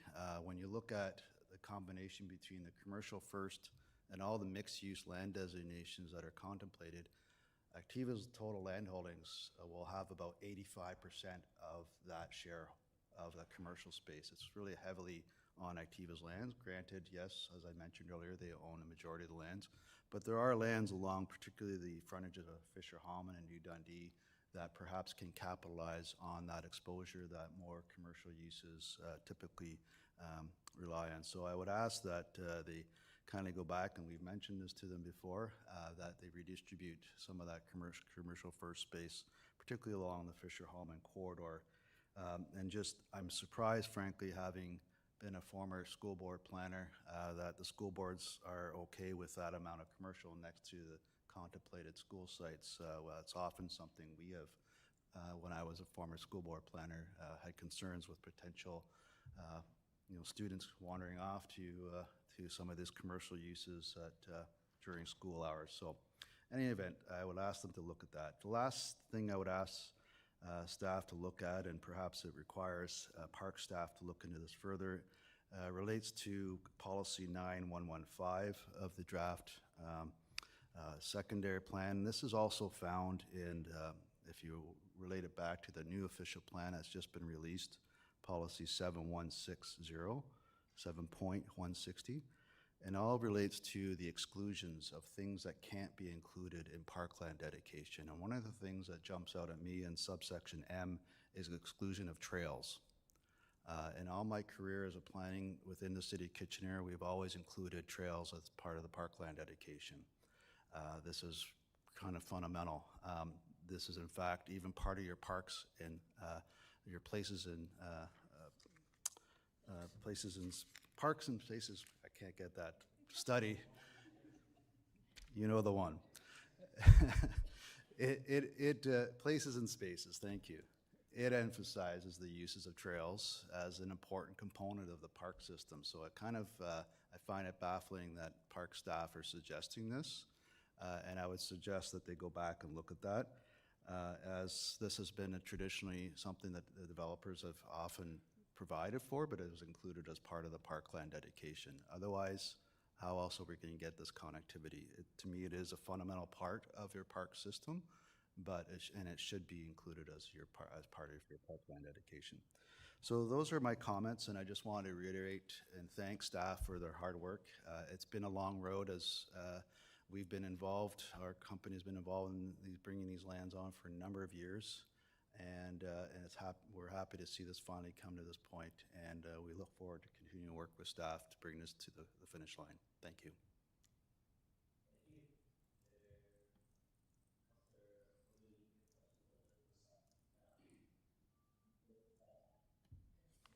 Thank you. Next delegation is John Lottie. John, I believe, is joining us remotely. John, again, to you also, thank you for your patience. I know it's been a long night. You have 5 minutes. Go ahead when you're ready. Thank you. Yes, I'm here from Davies Howe LLP. Can you hear me okay, Mr. Chair and members? Yes, we can. We can hear you perfectly. Good. I just wanted to be sure there wasn't any feedback. I represent Schlegel Urban Developments. I'll call them Schlegel. Vaughn Bender, a representative of my client, I understand, is watching this meeting online tonight if he's been able to stay because it's gone longer than usual. And had I known it was Kitchener Ranger night, I would have borrowed from Brad Schlegel his jersey from the Kitchener Ranger Bees when he played for them in the 84-85 season. Schlegel owns a significant parcel of land within the new Dundee secondary plan area comprised of 61 hectares. Our client has filed 5 comment letters either directly or through its planning consultants or other consultants commencing back in January 8th of 2025. Additional discussions have also occurred directly between representatives of our client and city staff, and we acknowledge and are grateful to the city for providing a response to some of our client's comments in a response letter dated April 21, 2026, providing clarity on some of the items such as definitions for trails and what may be permitted in the NHS.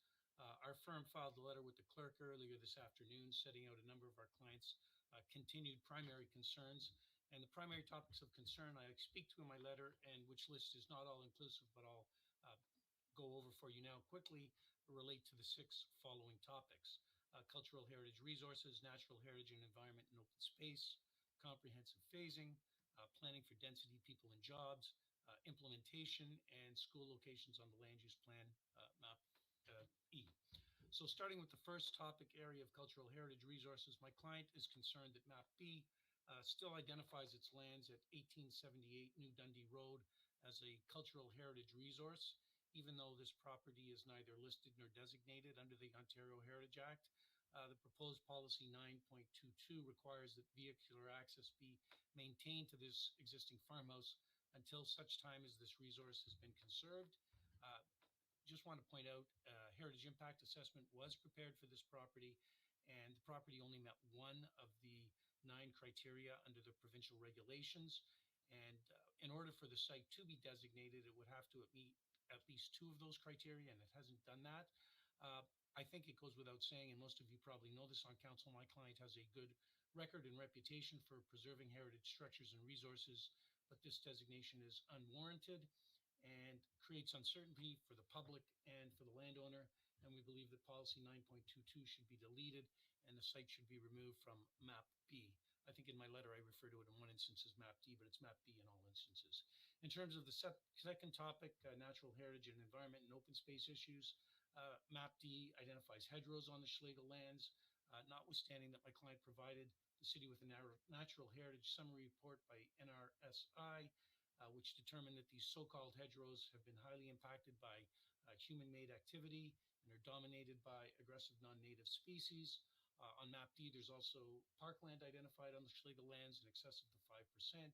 In terms of policy 7.12, our client is concerned that the language of the policy, which uses the words that development and infrastructure is required to be designed to net zero carbon standards, is overreaching, doesn't align with provincial policy. And we don't think that the language as it's written should stand. It should probably be amended to say should be encouraged to the extent possible to design to net zero. We have concerns with policy 8.4 and starting with natural buffers of 30 meters. That should be confirmed through an EIS. We just think 30-meter reference in the policy is a little overreaching and an arbitrary starting point. Third topic is comprehensive phasing.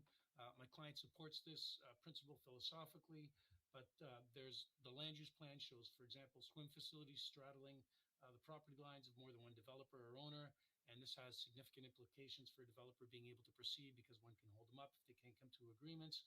There's a sanitary pump station proposed at the intersection of the future Strasbourg Road and New Dundee Road to accommodate the south half of the secondary plan, which requires conveyance of additional land for the SPS. There's concerns with section 4.5 about the sizing of the SPS to consider future flows. Our request is that there should be further review of these proposed key infrastructures. Topic 4, density, people and jobs. We're not sure how the 84 people and jobs per hectare will be calculated or has been, and can it be supported. Concerns about policy 1413C implementation. And we have a concern that MAPI identifies a significant number of school sites, a number of which won't be achieved. Thank you. You can read the letter for the rest of the detailed comments. Yes, thank you, John. All right, there are no questions of you. Councillor Odu, any questions of staff? Go ahead.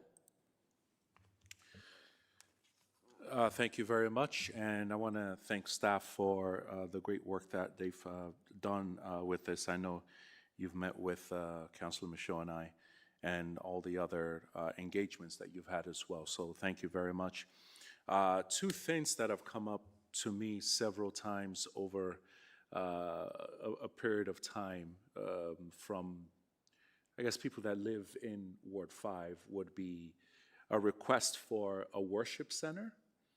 That has always come up repeatedly, and some sort of event center. I don't know, would that be categorized under commercial first? It's been something that has come up repeatedly, especially a temple, a large space where people can park and come in. So anyway, just wanted to get your thoughts on that. Go ahead. Through the chair, so staff had heard similar concerns around the lack of institutional lands beyond schools that have been shown in this plan, such as including places of worship. The land use policy framework in the plan is flexible, and institutional uses, including places of worship, continue to be permitted in most land use designations. So that includes your neighborhoods, commercial first, mixed use land use designations as well. So across the growth areas, I would say. So there are opportunities to still incorporate like those two requests into the plan, depending on what developers eventually build. Through the chair, that's correct. Okay, all right, thank you very much. Sorry, before you go, I think some more clarity is necessary, because I'm confused by it. I know that there's flexibility, but it would still be competing with commercial and residential space. There's no direct allocation of institutional designation that explicitly outlines it as institutional only, so that priority isn't given for other usages that may be more of a profit margin. Is there usually, Chair? Well, that's where staff, I think, can answer better.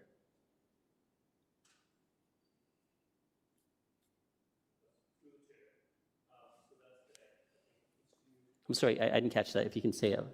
Yeah. Oh, sorry. Yeah. I forgot I have to manage this and talk to you at the same time, sir. So, yeah, so you're correct. So institutional users will have to compete with other types of land users. So in terms of, financial implications. The future, I would add, so the future planning applications that will implement the Dundee Secondary Plan will be assessed based on the policy framework in the Dundee Secondary Plan. So that includes, the big move of community living, for example. So we will be assessing, and the implementing zoning bylaw may restrict the uses as well. Okay. Councillor Doody, does that fully answer your question now? So if a community is requesting for this, what is I'm very new to this, so please, if you can explain to me, what is the approach that they need to take to be able to request? Do they approach developers for this, or do they talk to us, or how does that usually work? Ms. Goss. So through the chair, I would suggest that we've already started having conversations with many faith-based communities through the Dundee Secondary Plan process, as well as Kitchener 2051. We, through those conversations, have a better understanding of the land needs and specific land needs of different faith-based communities. We have already put many faith-based communities in contact with the landowners in this particular area, as well as landowners throughout the city. What we can do as a city is enable permissions for places of worship in as many locations and as many land use designations and as many zones as we can, so that we are not in the way of enabling places of worship to locate wherever is feasible for them. In addition to that, Garang and I have had a conversation as recently as a couple of weeks ago with a real estate agent who is working on behalf of a faith-based community. And it's our understanding from that conversation that they've already been in communication with some of the landowners in this area, and that those conversations look promising. Thank you. I'm going to squeeze my next question in the next 30 seconds. There was a particular slide that talked about is it the network in terms of, is it a bus network or something like that, or the mobility network? Thank you very much. So are we working hand in hand with the region? A big complaint that I've heard within Ward 5 is more, it takes an hour for the bus to get to where people are. And if we're looking to encourage people long-term to switch over, that just does not work. Is this something that we're working with the region to ensure? How does that work? Is it demand first before the buses go through this area long-term, or is that just part of the plan? How does that work? Go ahead. Through the chair. So yes, so we've engaged with the region and specifically the transportation planning staff and the GRT staff. And you would see in the mobility network plan that's in front of you right now. So we've shown a potential transit route and a potential transit hub. So the entire focus from the beginning was to enable early transit in this community. So the distribution of land uses is also as such that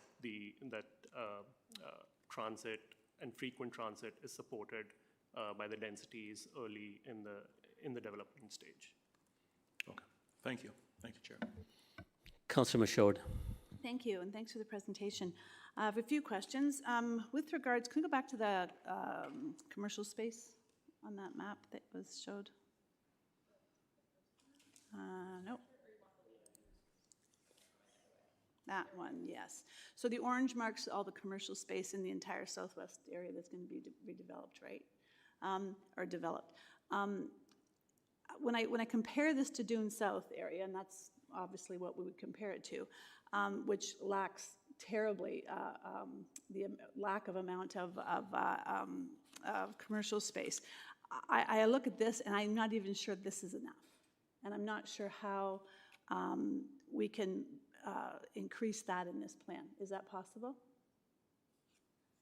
Like, how does that get done? Does it go through a developer, or? Oh, sorry. Keep going. It's been a long night.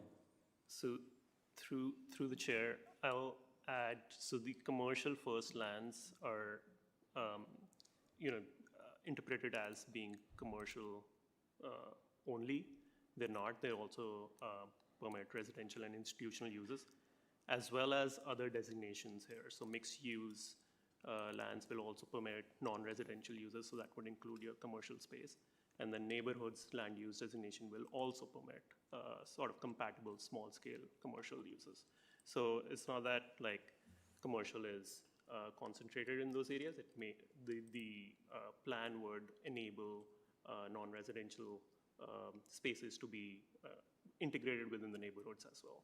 Okay, so what I'm seeing here is commercial space, not exactly that space in that area. It could be spread out. Is that what that means? That's right. But it's not going to be less.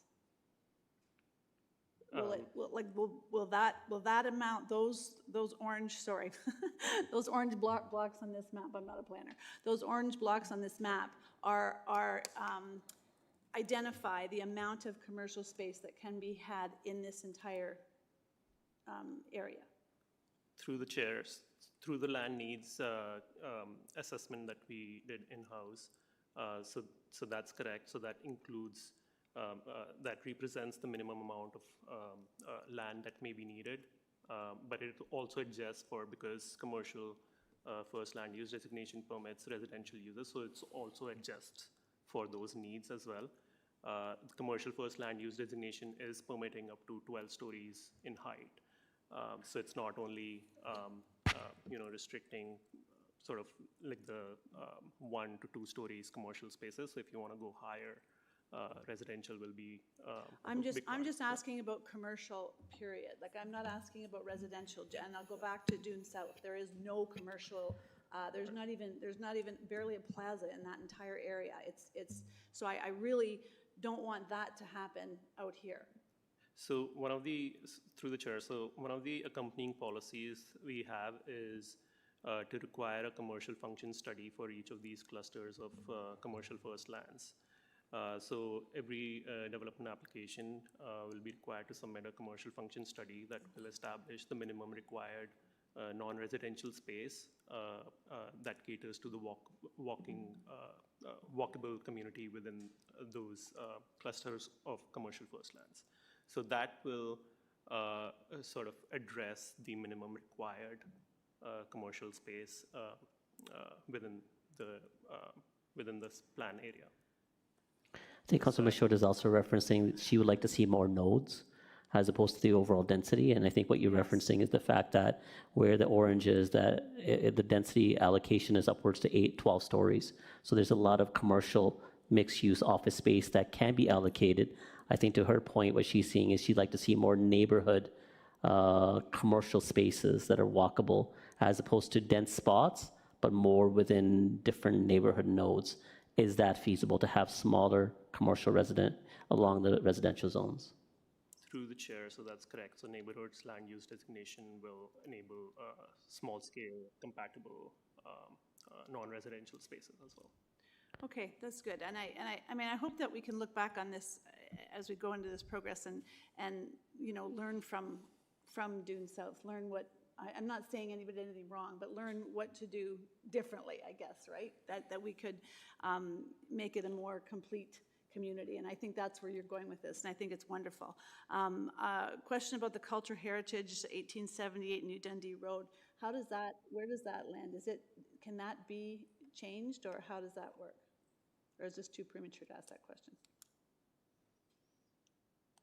Carrie? Yeah.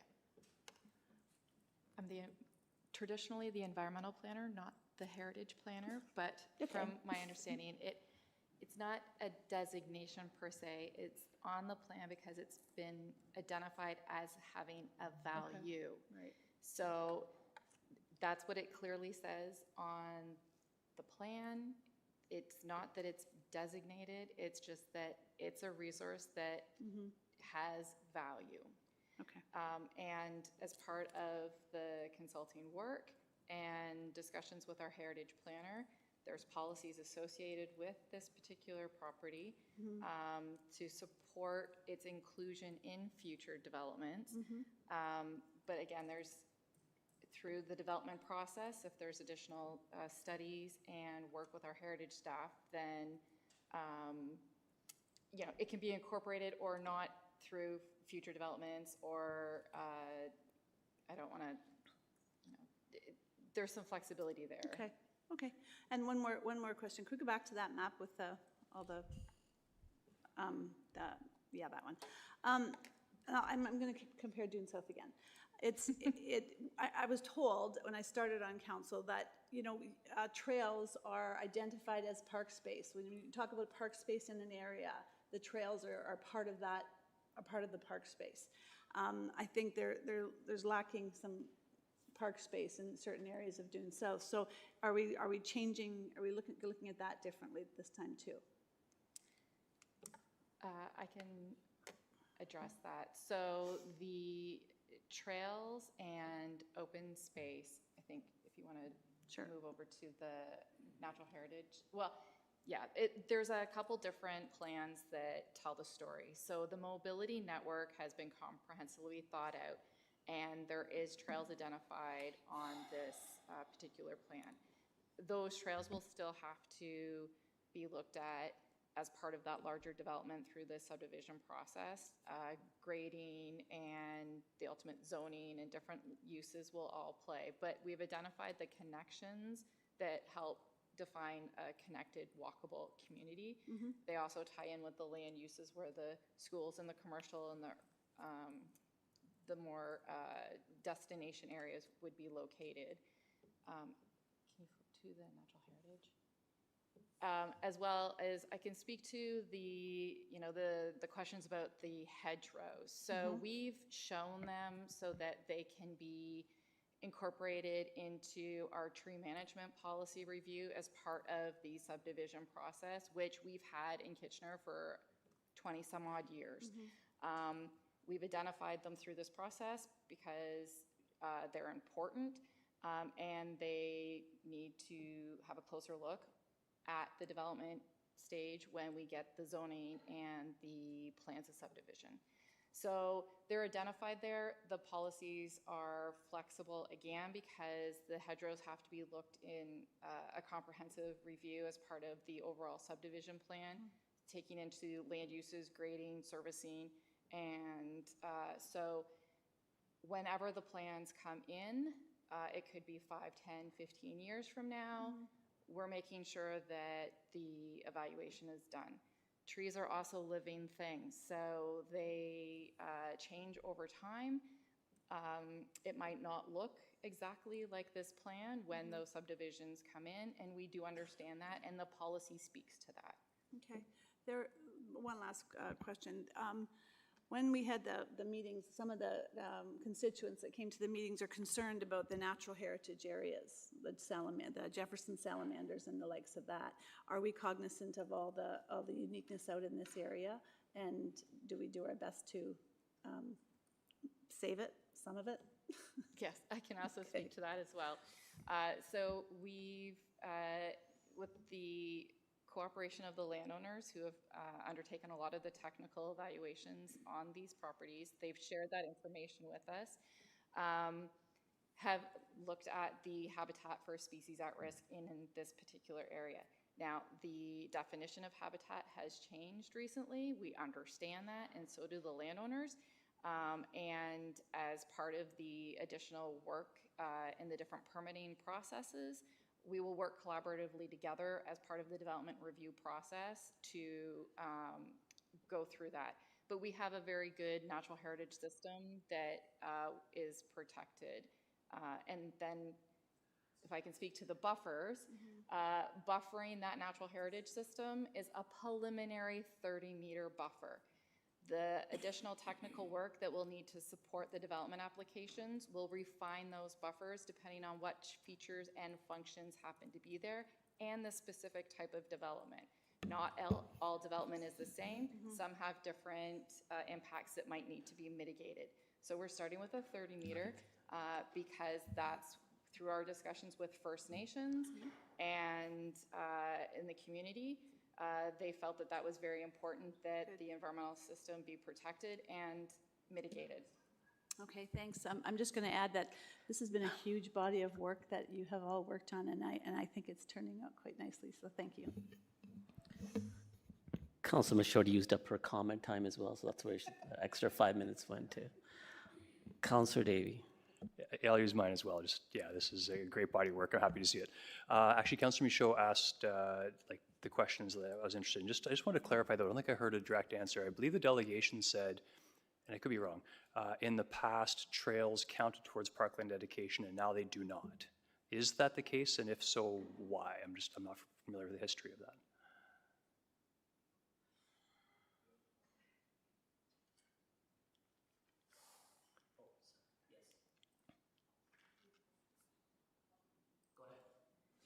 Thank you. So we are basing the amendment on the new official plan policies, and part of those policies have noted that the trails are not going to be contributing towards parkland dedication.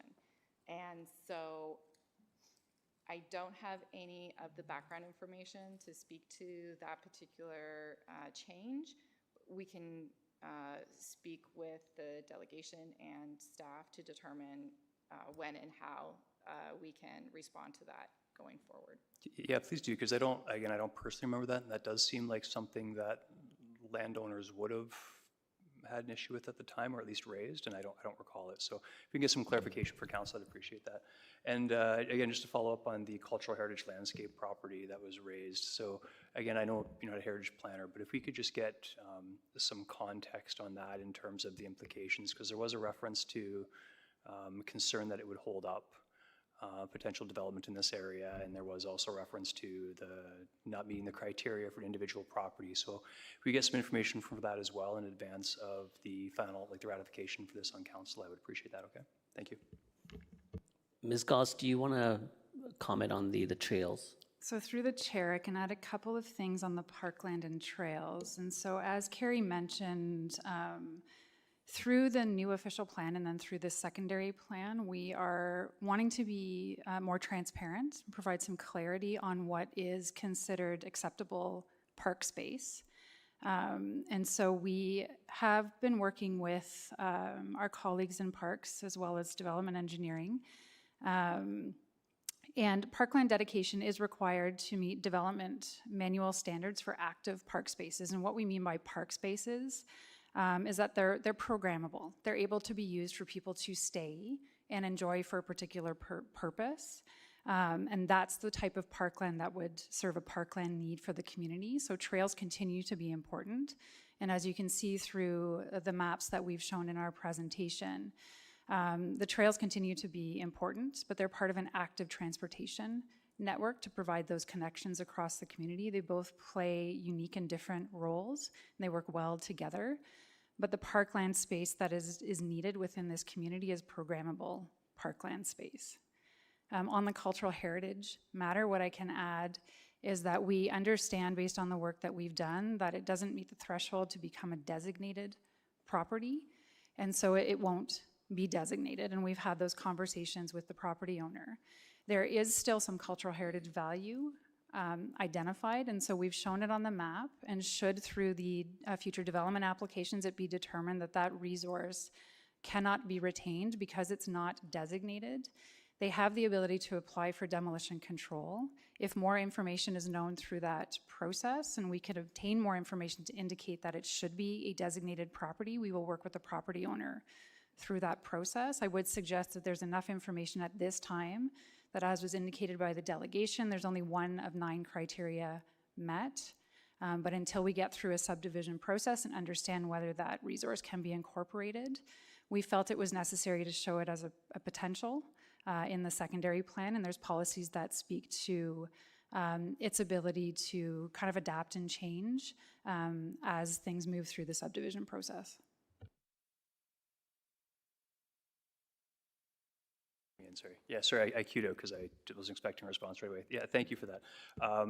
Yeah, so I guess just need clarity then in terms of the implications on the last part of it potentially holding up development and their ability to plan for it going forward in advance of the next meeting. And on the trail part, I guess the part I'm unclear on then now is that if trails were historically 5% went toward the reserve part of the 5% parkland dedication, what's the parameter now for us to be able to say we need X amount of trails? We can't just take an infinite amount or a finite amount. There's no, what are the parameters around that we can reasonably expect? Because I guess it made more sense to me when it was included in a figure.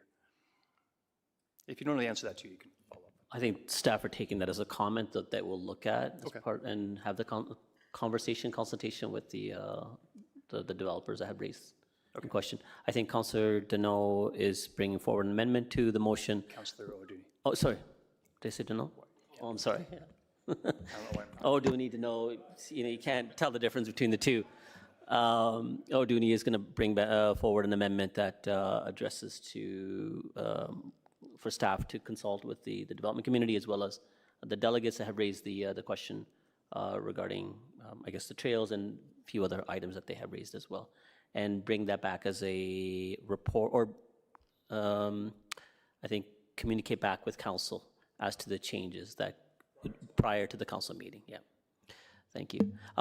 Those are all the questions of staff. I will try to push a little further, so do excuse me. I think it's important because Councillor O'Dooney raised this question earlier regarding faith-based spaces and ensuring that there's equity consideration, that we provide not just the ability, but you know, a level of certainty that it's feasible for them to have faith-based spaces within new areas and subdivisions.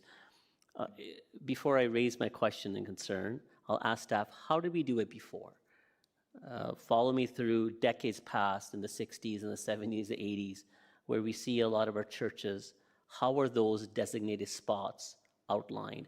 Were they competing with commercial space and residential space, having to go to the land developer and saying, hey, I want to build a church here? Or were they designated spots only for institutional, which was specific either? Yeah, go ahead. So through the chair, I think it's a really good question, and it's not one that I have an answer to at this moment in time. I think we all predate this, or we all come after the 60s and 70s, and so we can endeavor to provide that response. I too am curious what that response would be. I think, you know, in our older neighborhoods, I would suggest that some of the places of worship probably evolved at the same time that the lots were created. And in some cases in Kitchener, some of the communities and the lots were created, you know, by the place of worship, like as part of that community. You know, looking for new space and larger space for different types of faith-based communities is not something that's unique to the city of Kitchener. What I can say is that what we're trying to do is enable permissions across all land use categories that we can. We are trying to meet with faith-based communities more regularly to understand needs.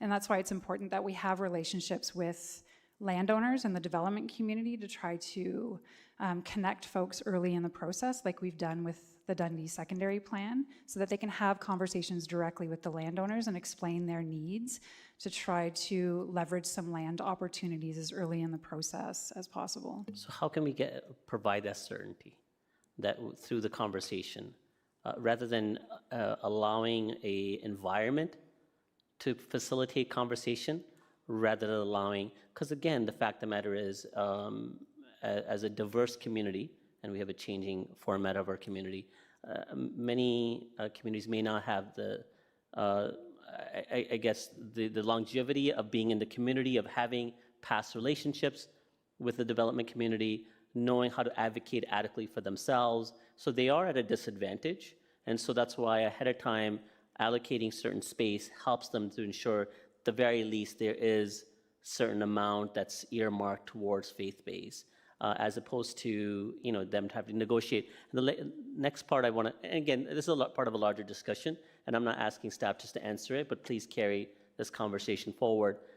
The later part is, we need to ensure that we're being fair and equitable, where just because someone can have a faith-based service on top of a plaza, just because they're allowed to do it, is it fair that that's the only place they can do it? That's the question I'm really raising. I'm liking the fact that we're allowing flexibility, but in our flexibility, in some cases, we're not allowing certainty and adequate space as well, where they can have community supports as part of their faith-based programming, rather than just providing weekend services. So that's more of a comment, but perhaps staff can have some more certainty to this prior to coming back to council or the next committee. Councillor Deneau. Just cognizant of the time, Mr. Chair. Oh, yes, thank you. Yeah, we have 5 minutes before 11. You're moving to go past 11? Thank you. All those in favor? Opposed? Okay, that carries. Thank you. We'll probably get done before 11 o'clock, I'm sure of it. Okay, so that's all the questions of staff. Councillor Deneau, do you want to bring forward your, sorry, Councillor O'Dooney, your amendment? Can I get a mover for the staff report first? Councillor Deneau. And so item has been moved. You have the amendment. Oh, it's a deferral? Okay.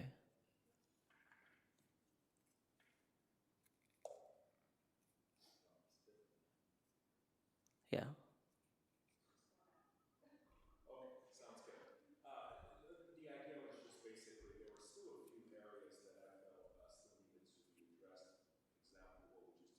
now, questions that Councillor Davey had mentioned earlier on, and also some of the concerns that developers had. I felt the conversation is still going to happen. We still want to move forward, but I just felt that there still needed to a few more consultations, and then please, if you can just come back to us with an update in reference to those areas, then I'll feel more comfortable voting at that point. But at this point, I still felt that we needed to address a few of those issues. So would this have come back for ratification for the June 29th? So you're deferring it to the date that we would have come back anyways? Yes. Okay. Yeah, that, we could have referenced it as a referral, directing staff to converse, but again, we can say deferral. Does staff have any comments on? Any concerns with this, by the way? Okay, seeing none. Okay, so the item has been deferred, so no votes necessary. Well, we'll take the vote on the deferral. All those in favor? Opposed? And that carries. All right, we got 2 minutes before 11 o'clock. We didn't need that motion anyways, so I take that back. There's nothing else, thank you very much. I got to move it to adjourn the meeting. Councilors Stretch, all those in favor? Opposed? That carries. Thank you, everyone. It's been a long night.